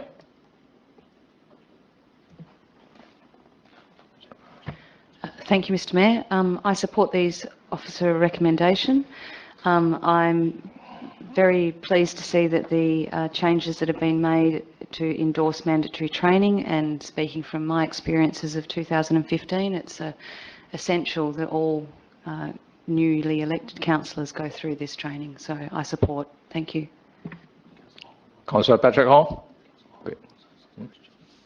Mr Mayor, I just wanted to ask, can we vote on these individually, please? That was all. Can you please repeat again? Councillor Holland? I was just asking if we could vote on these individually, number 1, 2, 3 and 4. Okay. Rather than collectively. Yep. Councillor Patrick Hall? Thank you, Mr Mayor. I support the officer's recommendation, and I'm really pleased by the response from questions asked at the AB when I think a number of councillors asked in relation to the period between this motion, if it's adopted tonight, and obviously the tabling of that report in April next year. And I think that was obviously adequately covered and gave me sufficient assurance. I think this is good for the council, good for integrity. I think it sets a standard for the new councillors that are coming on board. I think it's good to set that benchmark now. And I can't see any issue at all with any of the 4 recommendations that are being made. They follow through with what has been actually said to us and what is actually being currently legislated by the state government. So I would ask the councillors to adopt these recommendations 1 to 4. I support obviously the recommendation. Thank you, Mr Mayor. Anyone else want to speak against it? Councillor Jacobs. I'm going to be against point 1. So I'll just tell you, Mr Mayor, why I'm voting against point 1, because we're divided it up into 1, 2, 3, 4. So point 1 is I will not be voting for point 1 because I think that the training allowance has served all the members from 2015 and 2017 very well. I know multiple councillors have gone either to WELGA for different various courses. I know at least 3 or 4 councillors, including myself, have been to the what's the one? Institute of Company Directors. It just temporarily evaded me. And I think that that was of high value, and I don't want to be... I mean, I've got the WELGA training, and I've done the Company Director's course. I could say, yeah, fine, we don't need it anymore. But I think it would be very unfair to the new cohort Now, we don't know how many elected members, new elected members, there may be one, there may be 5, we're not sure. But I think it'd be important to give them the opportunity to receive training that they thought was appropriate. Look, I'm quite happy that we do our own internal training. We did that last time in 2015. I found that helpful, but after we did that for a few months, they say, well, what now? And I think that's it's good to have that option there for them. And also for elected members that maybe have already done the training, they can do other stuff if they like. So don't forget that if you do the $3,500, you have to take time off work. So with the company director's course, it was a week off work. With the WELGA training, it's days off. You're not getting paid for that. So I don't think we should have a knee-jerk reaction and say, oh, you know, this is money that we're wasting. This is money that what you get in, what you put in, you get out. And you look at any good brand or anything, you invest. What you invest, you get out. So I think we need to invest in our new generation of leaders coming through. And this, so number 1, I'm not going to support. Number 2, 3, 4, I don't have a problem with. So I'm going to vote for 2, 3, 4. But number 1, I think we need to keep that in for the time being, because what was good for us in 2 cohorts, 2015 and 2017, is going to be good for 2019. So thank you. Councillor Patrick Ong. Just for the sake of clarification, because I'm not sure if there's been a misinterpretation, but Councillor Jacobs appears to be of the opinion that if we remove one is removed forever. My understanding is that the policy that's going to come back to Council in only 5 months' time is a policy that will actually incorporate perhaps a new training allowance and processes around that. So it's not like it's being permanently removed forever. Is that right? Is that the question? Director. So that is correct, and I guess it was around putting a policy around something that was a council resolution that over recent times had some questions asked about how administration was administering that council resolution. Questions asked like, does a councillor have to pass the training? Does a councillor have to pay back if they don't pass the training? Those sort of questions have come up along the way, and without a policy around it, it was felt that it was difficult for administration to make those sort of calls. Obviously, it refers to the CEO making a call on whether training is appropriate or not. So, yes, it was intended that any future training allocation was put in the context of a policy so that everybody knew what the rules around administering that training allocation were. Councillor Margaret Hall. Through the Mayor, there seems to be a question that I query about having to pass WELGA courses and the Institute of Directors course. Now, if you don't pass, now that you have to pay the amount back. However, the directors and the staff also do this course. Will that also mean that the staff have to pay back their amount of money if they don't pass the director's course? I'm just querying that. Director. So I'm not saying that that's something that would be brought in. I'm saying that there's questions that have been asked that have not been captured within the current council resolution.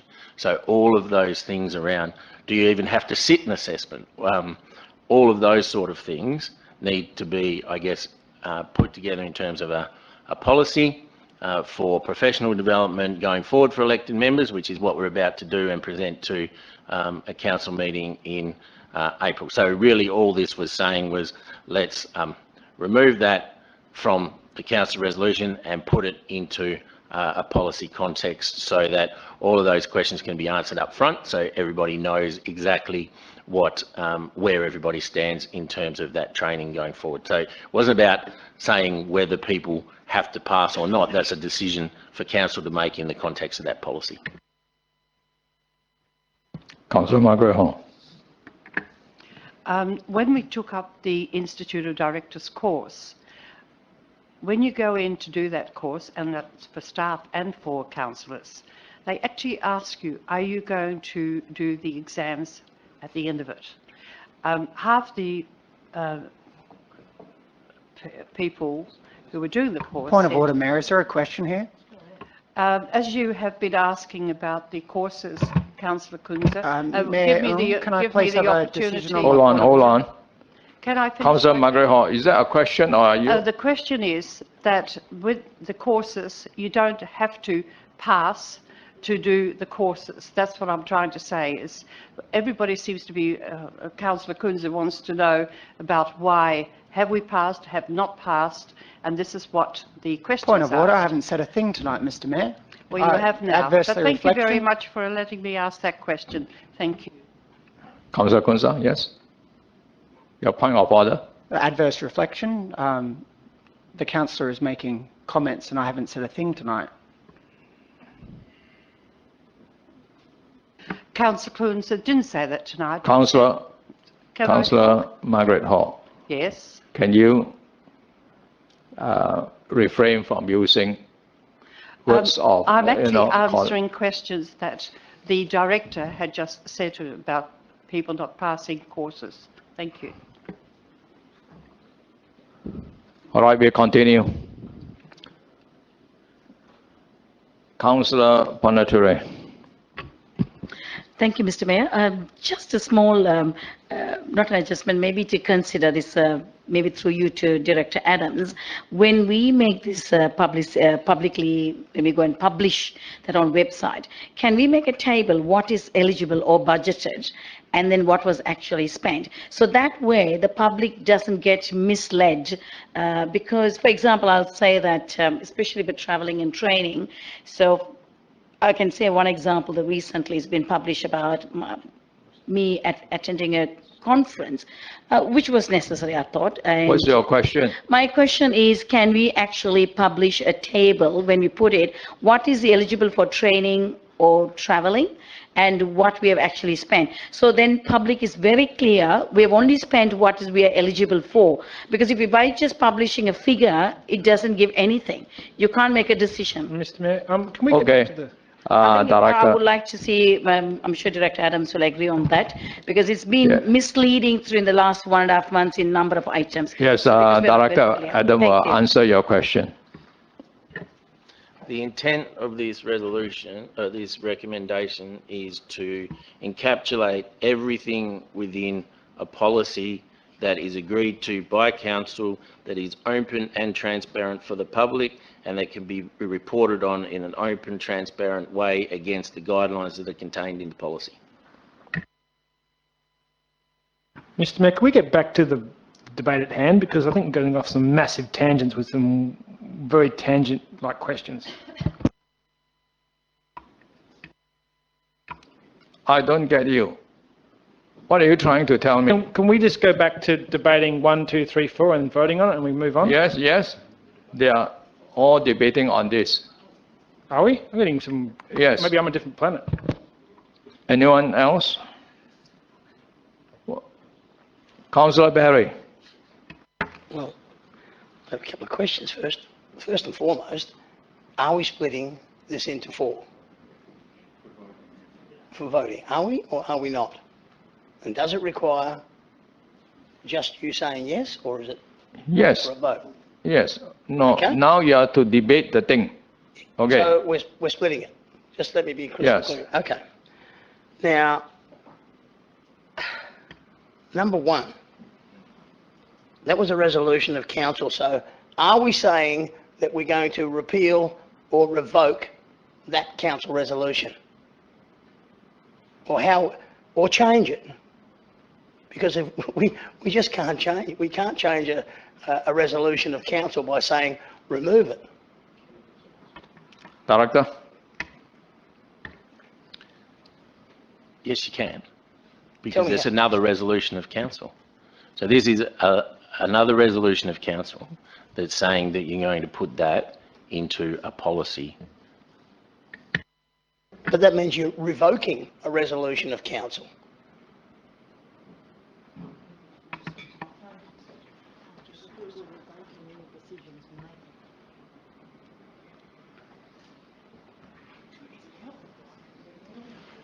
Jesus Christ. Yeah. Councillor Barry, the previous decision of council Hey, Councillor, has already stop been, chit-chatting. has already been enacted. To say that because council makes a decision 4 years ago that council cannot make another decision that's different to that decision, that would mean that every council is bound by every decision that was previously made by the council unless they revoke every decision. It just doesn't work like that. So it has been enacted and has been in operation for 4 years. My interpretation is completely opposite, but I mean, I'll let you have what you say. Number two, is that basically already in place? Access to training. All elected members currently have access to training Director? prior to the election. The Director will answer you now. So this is to do with the induction program that will be put together by the governance team and the CEO for any councillors that are elected at the coming election. Would that differ from any induction plan that we've already gone through in the last election and before? Director? It will be slightly different to previous induction training.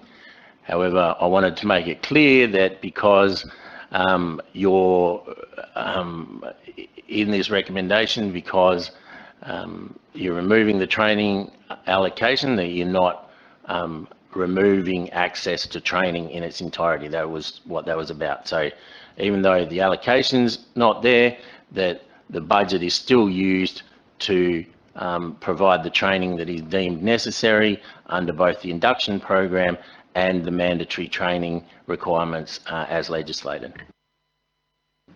And three, is that not basically already in place because the Local Government Act has been changed to the point where mandatory training is in place, and it doesn't matter a hoot whether we agree with it or not, we have to oblige the state government. Is that correct? Director? So yes, we have to comply with it. Yes, we have to have a policy. What we're saying there is that the mandatory training comes from the existing line item for elected member training. And the last one for, do we actually know what the regs changes are and the implications in relation to this officer recommendation? So do we have the regs? Do we know what the regs have changed? Director? No, they're due for gazettal probably early in the new year. So what are we voting on here? Director? May or may not? I think it says at the bottom, consistent with and subsequent to the gazettal of the amendments to the local government administration regulations. So when the new regulations are adopted or are gazetted, then our policy will need to comply with those. So we're saying that we'll start working on the policy, and before it's presented to council, we'll make sure that it's consistent with and it's subsequent to the gazettal of the amendments to the admin regulations. Okay, I suppose what I'll say then is I'd speak against number one, even though I didn't take advantage of it, but I think I said in the AB that I think it is discriminatory for us to sit here as councillors when a number of the councillors here with a 4-year terms finishing and or going up for re-election, that they had the possibility of taking that offer of that monies for whatever that training was. And I think it would be absolutely wrong for us to deny any new councillors who are elected, maybe not, the opportunity also to do that. I mean, I understand about the mandatory training. Well, that will happen. That will happen as a matter of course. But if we were to agree to say, well, if officers can take the corporate course, then why isn't it not offered to you and maybe me? I don't think so, but I think it should be offered at least to new elected members who probably, as I can have a look at the ballot sheets, I don't see anybody putting their hand up and saying they've got local government experience, etc. So from that perspective, I'll certainly be voting against number 1. Thank you. Councillor Kunza. I'll be speaking in favour of the officer recommendation, and I hope that Council resolves to support all 4 principles. I mean, Council made a decision in September initiating a review of the formal policy to provide a more rigid policy framework, and also around the discretionary training, and also ensure transparency. Now, over the next, between October and April, I'm sure that any new councillors will be fully focused on their mandatory training. I mean, to think that we've got a training budget, and if we have a number of new councillors and we were to do a delivery at local government office, it's an exorbitant $20,000. Now, I imagine most of the budget will be taken up by mandatory training. Now, we asked for a review because there were obvious holes, and we should have a proper policy framework directing where ratepayers' money is spent. Now, I don't know why we're spending so much time talking about this. We've already made a decision to initiate a review, and how on earth we can then allow that money to stay there, being spent without the proper framework? I just don't get why we're here talking about it. What happens when councillors go over the aggregation? How does that get recouped? Those sorts of questions we've already asked, and we're going to go through it with a policy. And so the office has made 4 points that I think are all prudent. I think that no new potential new councillor is going to miss out on training, because in April, from April, they're going to have the opportunity to look at discretionary training that's backed up by a policy that guides the decision making. We actually, as the officer report notes, we actually put that funding in place in February 2016, and I don't think any councillor actually really utilised it until long after, into the next financial year, because we were doing the mandatory training. Well, it wasn't mandatory, it was mandatory in the City of Canning, put on by put in place under administration. But I have no idea why we're sitting here still talking about this, because I think what's been put there by the officer is prudent, and I think that we should all back it up, because that's what accountable local government should do.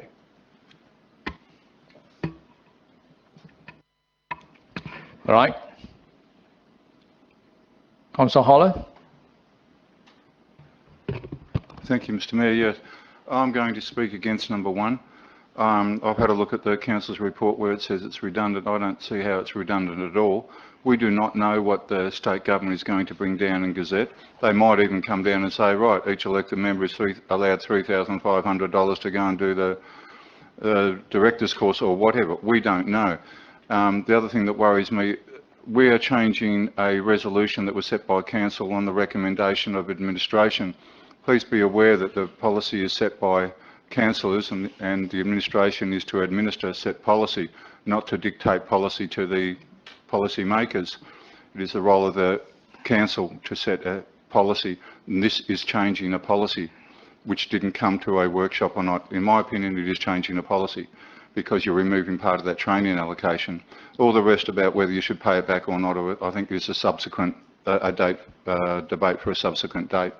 2, 3 and 4, yes, I'll be voting for. I don't see how we can remove that when we don't know what's going to come from our review, let alone what the state government is going to do. And if our review comes back and says to take it out, fine, take it out. But in the meantime, I can't see why we're doing that now, when we've had it in place for so long anyway, just because we're waiting on a state government review, which could actually say the same thing as what's already there. Councillor Patrick Hall. Mr Mayor, am I able to propose an amendment to the officer's recommendation? Yes, what's the amendment? The amendment would be to remove part 1, and I'll ask for the advice of the director or the acting CEO, but to remove 1 altogether, and to make an amendment to 4, and I'll read the additional words to be added to number 4, which would then of course become number 3. Can I just perhaps just read it?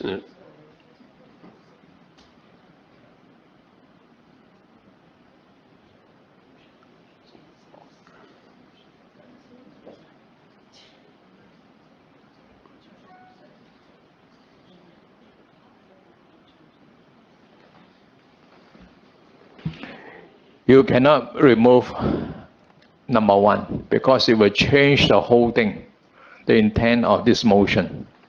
But you can move a foreshadow motion if this whole motion is 1, 2, 3, 4 has collapsed. Okay? Councillor Bertrand? Mr Mayor, just by way of clarification, to remove 1 and retain the intent, I was going to add to number 4 that such policy referred to in number 4 to contain a funding provision for elected member training additional to the mandatory training prescribed by the Local Government Act 1995. In other words, it just provides assurance to those members that are lacking assurance at the moment that will be included, that at least that will be a provision of the policy, it will be consideration and will be contained in that policy.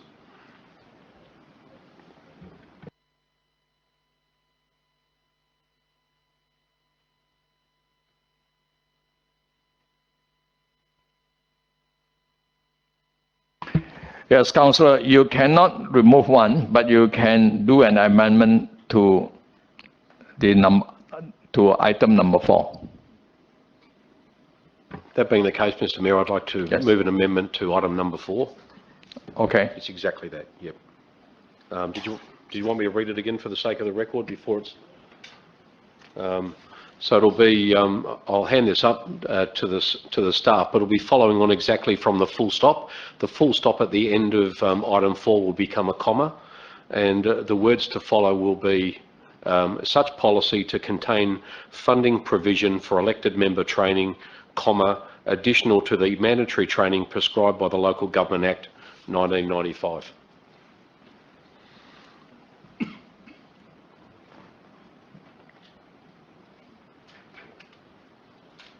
Shouldn't you say or to the potential amendment to the local Shouldn't I what?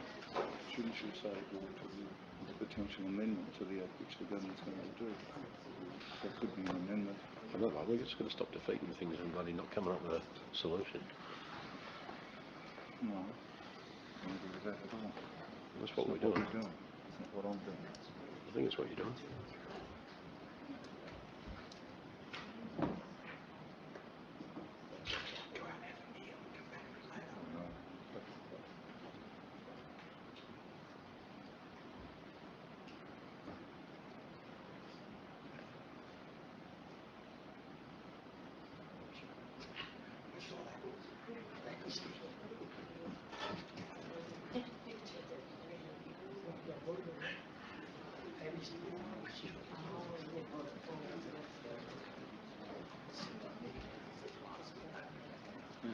Do you have a seconder?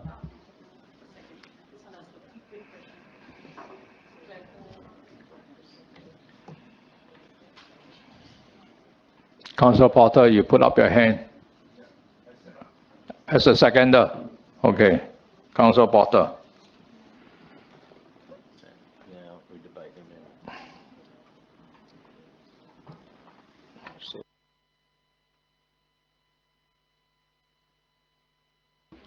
All right, we now debate on the amendment.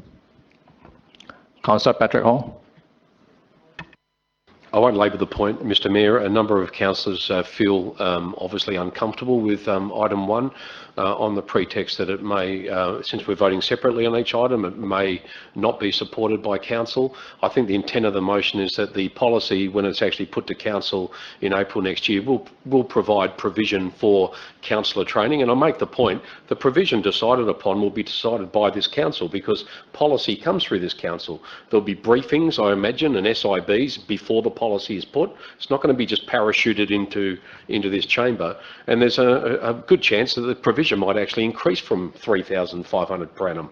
So I'm absolutely not certain why there's so much uncertainty around this. I thought it was a pretty simple motion. The recommendation makes a lot of sense to me, but if it makes council feel more comfortable, that would be the assurance I think that is probably required. But I say again, this policy can't come back to council. We are the people that endorse the council, the policy. If we're not happy with the provisions of it, then we don't support it. And again, I will say that the policy, as all policy does, will be subject to SIBs and briefings to council. We will have oversight of the policy before it lands in this council chamber in April. So I really don't understand what the problem is here, but I'm happy to just amend 4 to make it more palatable. So I very much hope the amendment is supported. Thank you.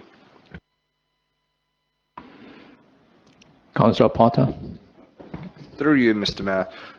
We really have nothing to lose by educating the councillors more. Thank you. Anyone else? Councillor Barry. Thank you, Mr Mayor. I'm just wondering whether what Councillor Patrick Hall has put forward is already contained within 2, 3 and 4 and therefore superfluous. And then the second question would be that if number 1 is lost, that means that that resolution carries through until such time as that policy is reviewed. Is that correct? Director. Yes, that would be correct. So we would continue on with the previous resolution until a policy that said something different was adopted by council. So, and I'm not asking you to agree with me, but I mean, is that amendment already contained within 2, 3 and 4? You don't think so? All right. Thank you. Anyone else? We are debating on the amendment.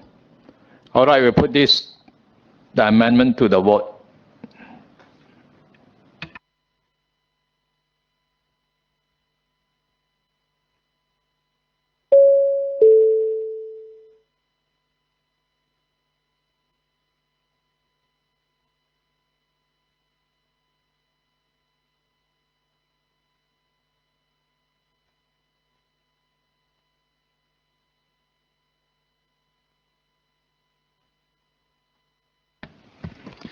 Amendment to Part 4 of Motion CC-047-19 has been carried. 8 in favour, 3 against. Those voting against, the Mayor, Councillor Barry and Councillor M. Hall.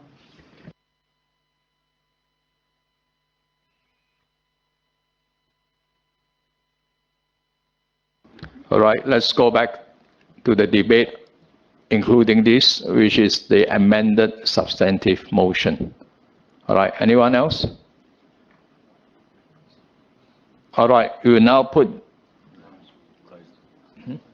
close, let's see. Deputy Mayor, you close the debate. Thank you, Mr Mayor. I'll keep this very brief. Now that we have an amended motion, I hope that people are able to vote for all points 1 through to 4. And I believe that this is the right thing to be doing.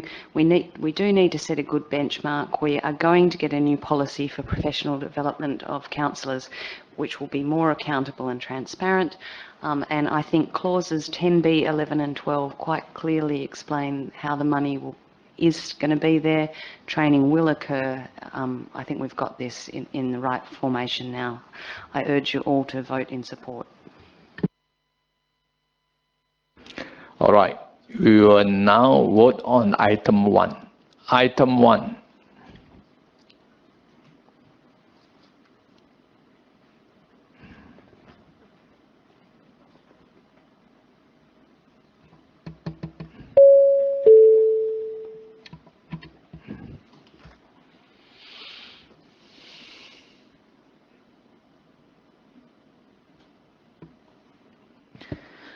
Part 1 of motion CC-047-19 has been lost.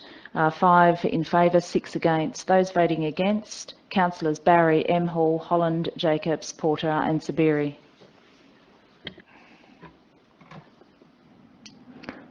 All right, we now vote for item 2.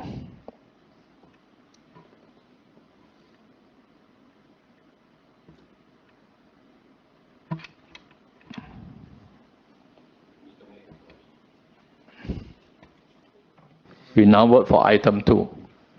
The debate is already closed.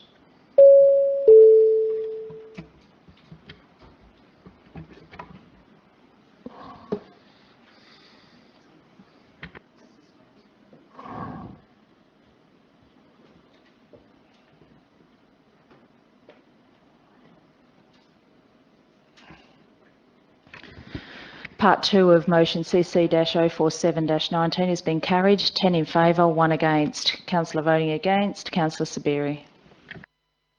We now vote on item number 3.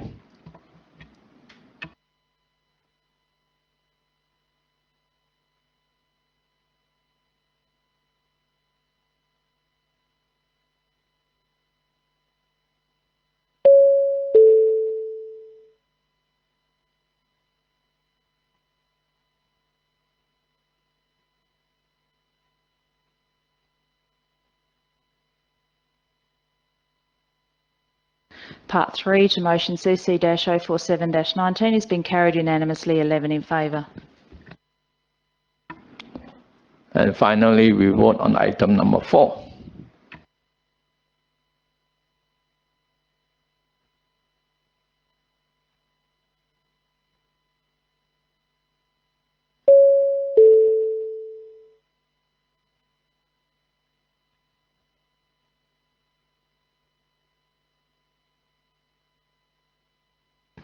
Part 4 of motion CC-047-19 has been carried. 10 in favour, 1 against. Councillor Barry voting against.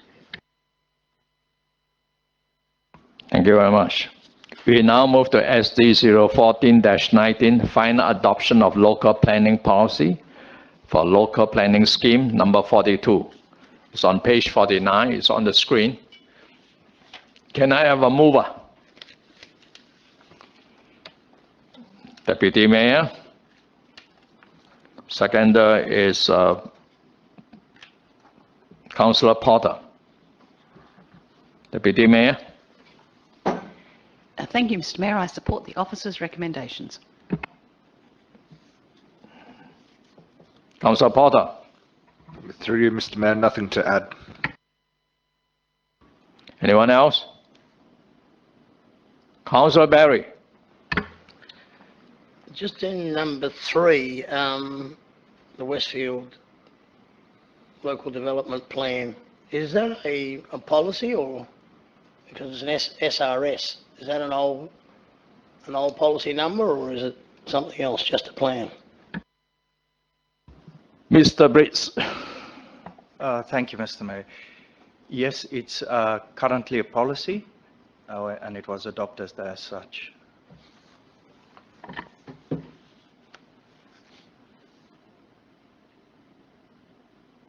So why is it rating a mention? Just to respond to that, when it was adopted, we could only adopt it as a policy, and the structure of it was really, in a sense, that of a local development plan. So we needed to carry it forward as a local development plan, an LDP, so that it's still effective. Otherwise, if we just leave it and don't make the change, it won't be effective under the new scheme when LPS 42 comes into effect. So now we're changing a policy, is that correct? No, the LDP or the LDP that we proposed to make an LDP was actually adopted as a policy, and in the item it says that that policy is not carried forward, but that council adopts it as a local development plan. So it remains in force still. And council did move it forward as a local plan? As a policy. It was adopted as a policy. We are now asking council to adopt it as a local development plan when the new scheme comes into effect. Yeah, So without once again, any are we changing modification. it- Are we changing it or not? No, Because, I there's- mean, once again, it goes back to, and I believe if we're changing policy, we have to do that by an absolute majority, but other people tell me that's not the case. No, Yeah. you say no? Yes, I've been advised it's not the case. We don't need to do it by absolute majority. But it's adopted as an LDP without any modifications. Okay, the other question I'd ask is that once again, I would like these done separately because I would like to vote against LP08. So is that possible, Mr. Mayor? No. LP08 you are talking about. Yes. Just, well, for me, I mean, I'll have it separately, but I mean, if you won't allow that, then I'm forced to vote against the rest, and I don't particularly want to do that. So be it on your head.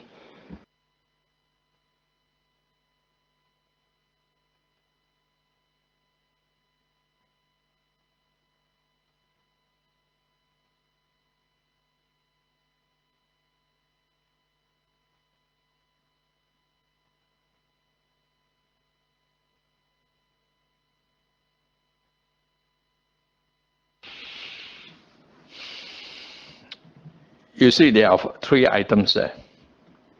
We can do one, we can vote on item 1, but within the context of item 1, there are many LP1, LP2, LP3, and so on. You cannot remove any one of them. It must be in the integral part of it is number 1 or number 2. You can look at number 2 as a whole. You cannot remove any other part from number 2 or number 3. You get it? Continue. I'm asking, are you going to do 1, 2, and 3? Yes. If you request, I will accommodate you. I do, and I'm happy to oblige. Thank you.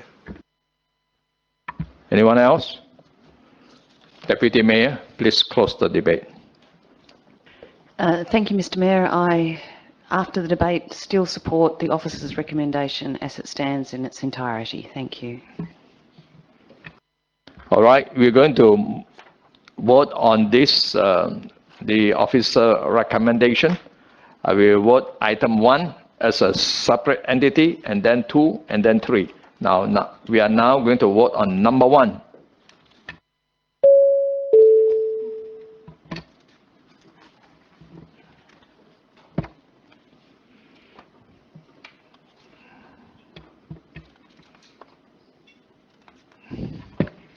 Part 1 of SD-014-19 has been carried unanimously, 11 in favour. And now we vote on number 2. Item number 2.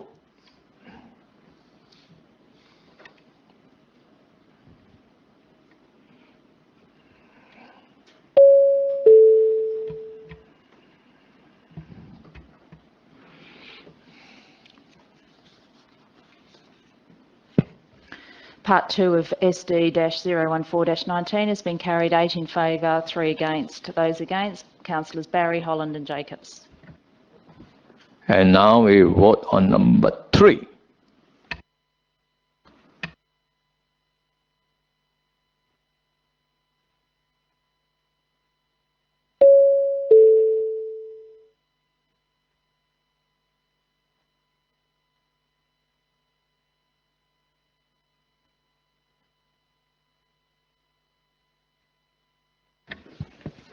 Part 3 of SD-014-19 has been carried 9 in favour, 2 against. Councillor Barry and Councillor Zabiri voting against.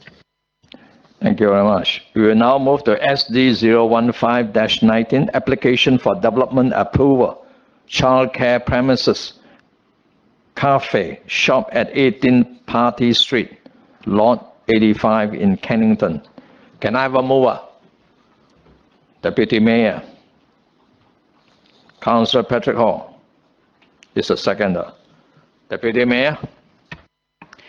Thank you, Mr. Mayor. I support the officer's recommendation. I am convinced by all of the clauses that the development will go ahead and not inconvenience the rest of the surrounding area particularly.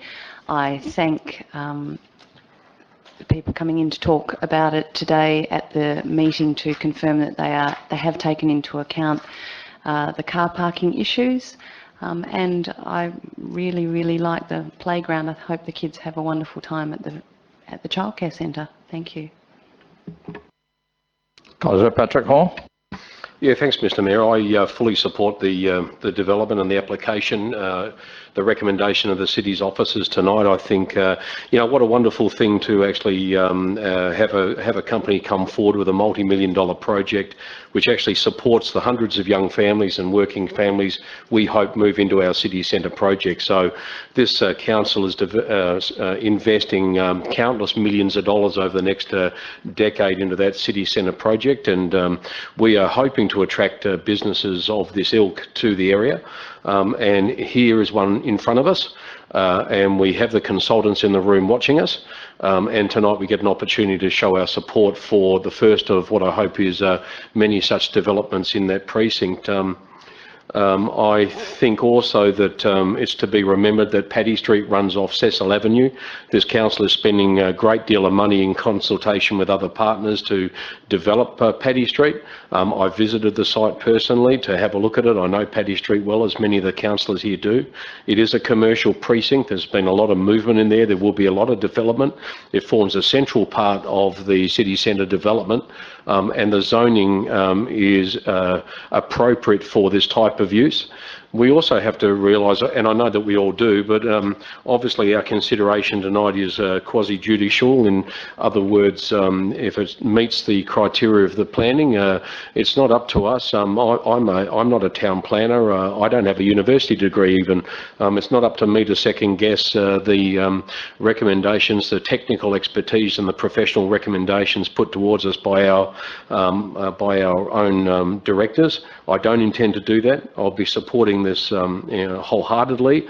I also make the point that this has been through, after reading the recommendation and having sat through the AB last week, that this has been through an exorbitant amount of extensive consultation with all parties concerned.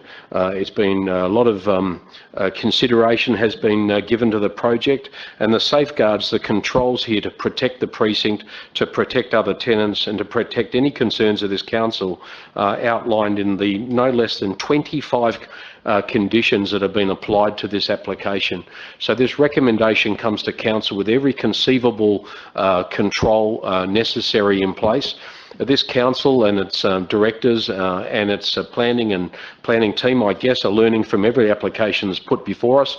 It's not the first child care centre that's been put to council in the last 12 months, and we keep learning from everyone that is put to us. I'm incredibly assured by the extensive list of controls that are here in place.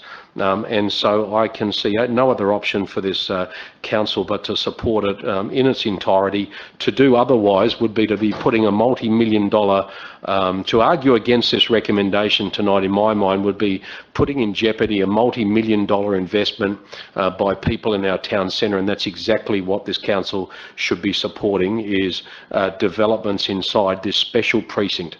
Thank you, Mr. Mayor. Thank you. Anyone want to speak against it? Against it? No? Yeah, Councillor Kunza. I'd like to speak in favour of the officer recommendation, Mr. Mayor, and through you, I'd like to thank those here on behalf of the proponents for sitting through the meeting so far, and apologise if I had have suspected we would have been going on so long. I would have asked for this to be brought forward earlier. I'd just like to make two comments. First of all, Tim, thanks for taking on board the commentary last week and responding to queries and taking that on board. And the other point I'd like to make is how much I really like the visual appeal of the outside of this building. I think it'd be a fantastic addition to Paddy Street. I think they've done a fantastic job. I look forward to seeing it in the flesh.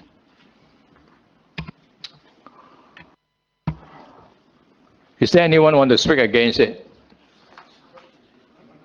Question. Councillor Berry.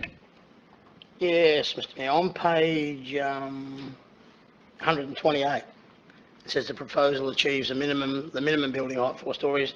Following table details, design elements where discretion is required to be exercised, where requirements are proposed to be addressed as conditions of the development approval. Is this a delegation? Which page are you referring to? 128. Hey? 128. Paragraph, Canning City Centre Activity Plan.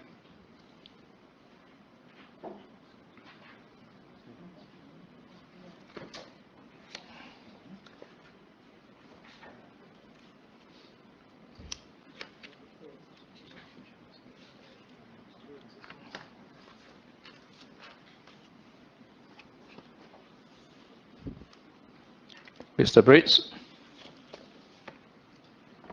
Thank you, Mr. Mayor. I'm just going through it. I think the discretion is actually applied within the Canning City Centre Activity Centre Plan, if I read correct. So the question was really where discretion is required to be exercised or where the requirements are proposed to be addressed as conditions of development approval. So that's why they are included in the report.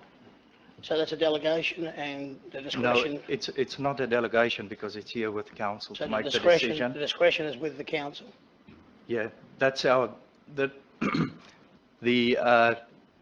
variation comes through into the council report and council makes the decision to do that. That's what I thought.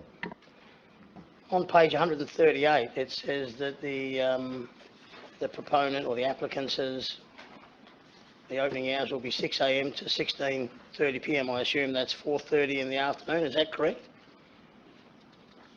Mr. Brits. Item number 39. Number 39. Page 138, item number 39. Yeah, that's correct. So it's only going to be open till 4:30 in the afternoon.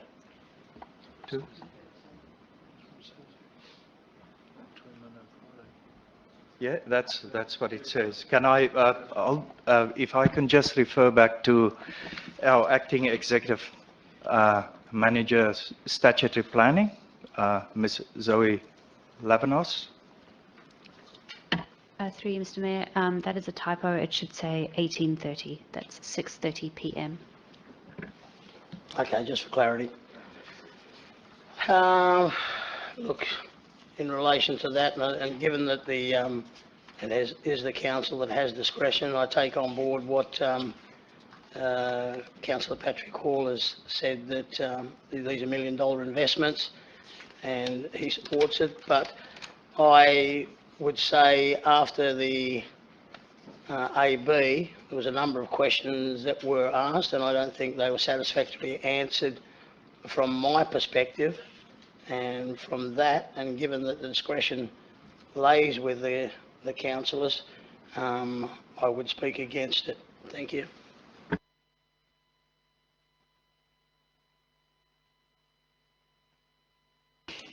Anyone else want to speak against it? Against? Mr. Mayor, the gentleman who gave the deputation before said he was quite prepared to answer a couple of questions later on, so I have got a couple of questions, if that's all right, if you're prepared to answer them. Is that permitted, Mr. Mayor? Yes.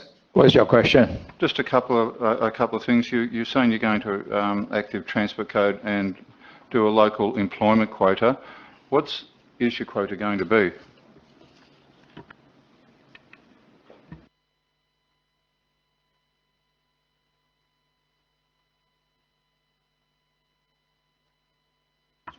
Mr. Dijkstra. Is that how you pronounce your name? Dijkstra. Again? Dijkstra. Dijkstra. Okay. Speak up. Yeah.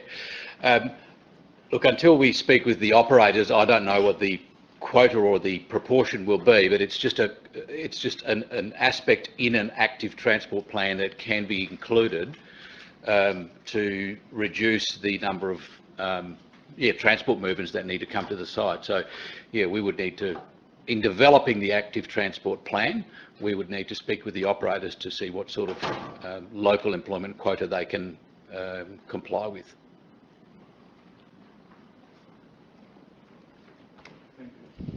Anyone else? Councillor Ponnaturra.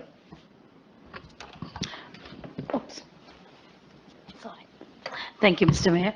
I'm speaking for it, and it's a fantastic concept plan, especially for the early learning. And as we recently approved another childcare, and I agree that we do need business and services, and especially with the smart street next to that, the plan's well set. And I'm happy to be part of that, to agreeing what the plan is submitted to us, and I wish them all the best with the business. Thank you.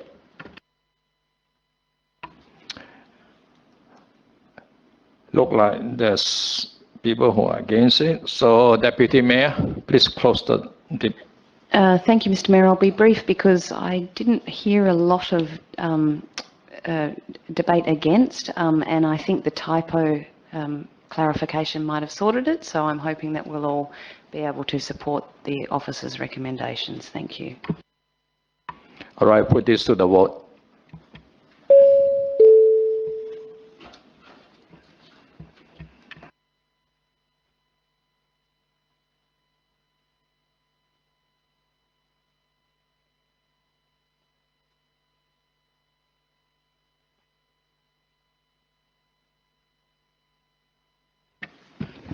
Motion ST-015-19 has been carried, 10 in favour, 1 against. Councillor Barrow, are you voting against? Thank you very much. We now move to EN 026-19, proposed permanent closure of portion of road reserve, fronting lot 465, bracket 25, and lot 482, bracket 20, Bali Place, Canning Vale. Can I have a mover? Deputy Mayor. Second, Councillor Jacob. Deputy Mayor. Thank you, Mr. Mayor. I support the officer's recommendations as written.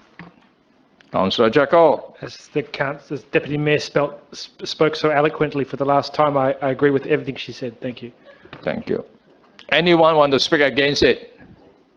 Okay, we put this to the vote.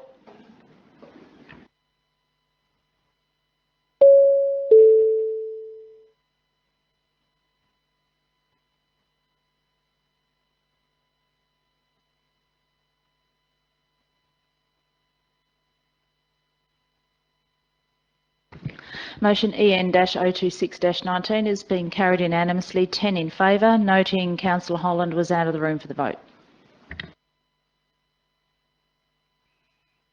Thank you. We now move to EN-027-19, Sustainability and Environment Advisory Group, minutes and member appointment. Can I have a mover? Deputy Mayor. I have a seconder is Councillor Margaret Hall. Deputy Mayor. Thank you, Mr. Mayor. I too support this officer's recommendation as it's written. Councillor Margaret Hall. Thank you, Mr. Mayor. I also support this motion recommended by the officers. Thank you. Anyone against it? No? Okay. We put this to the vote.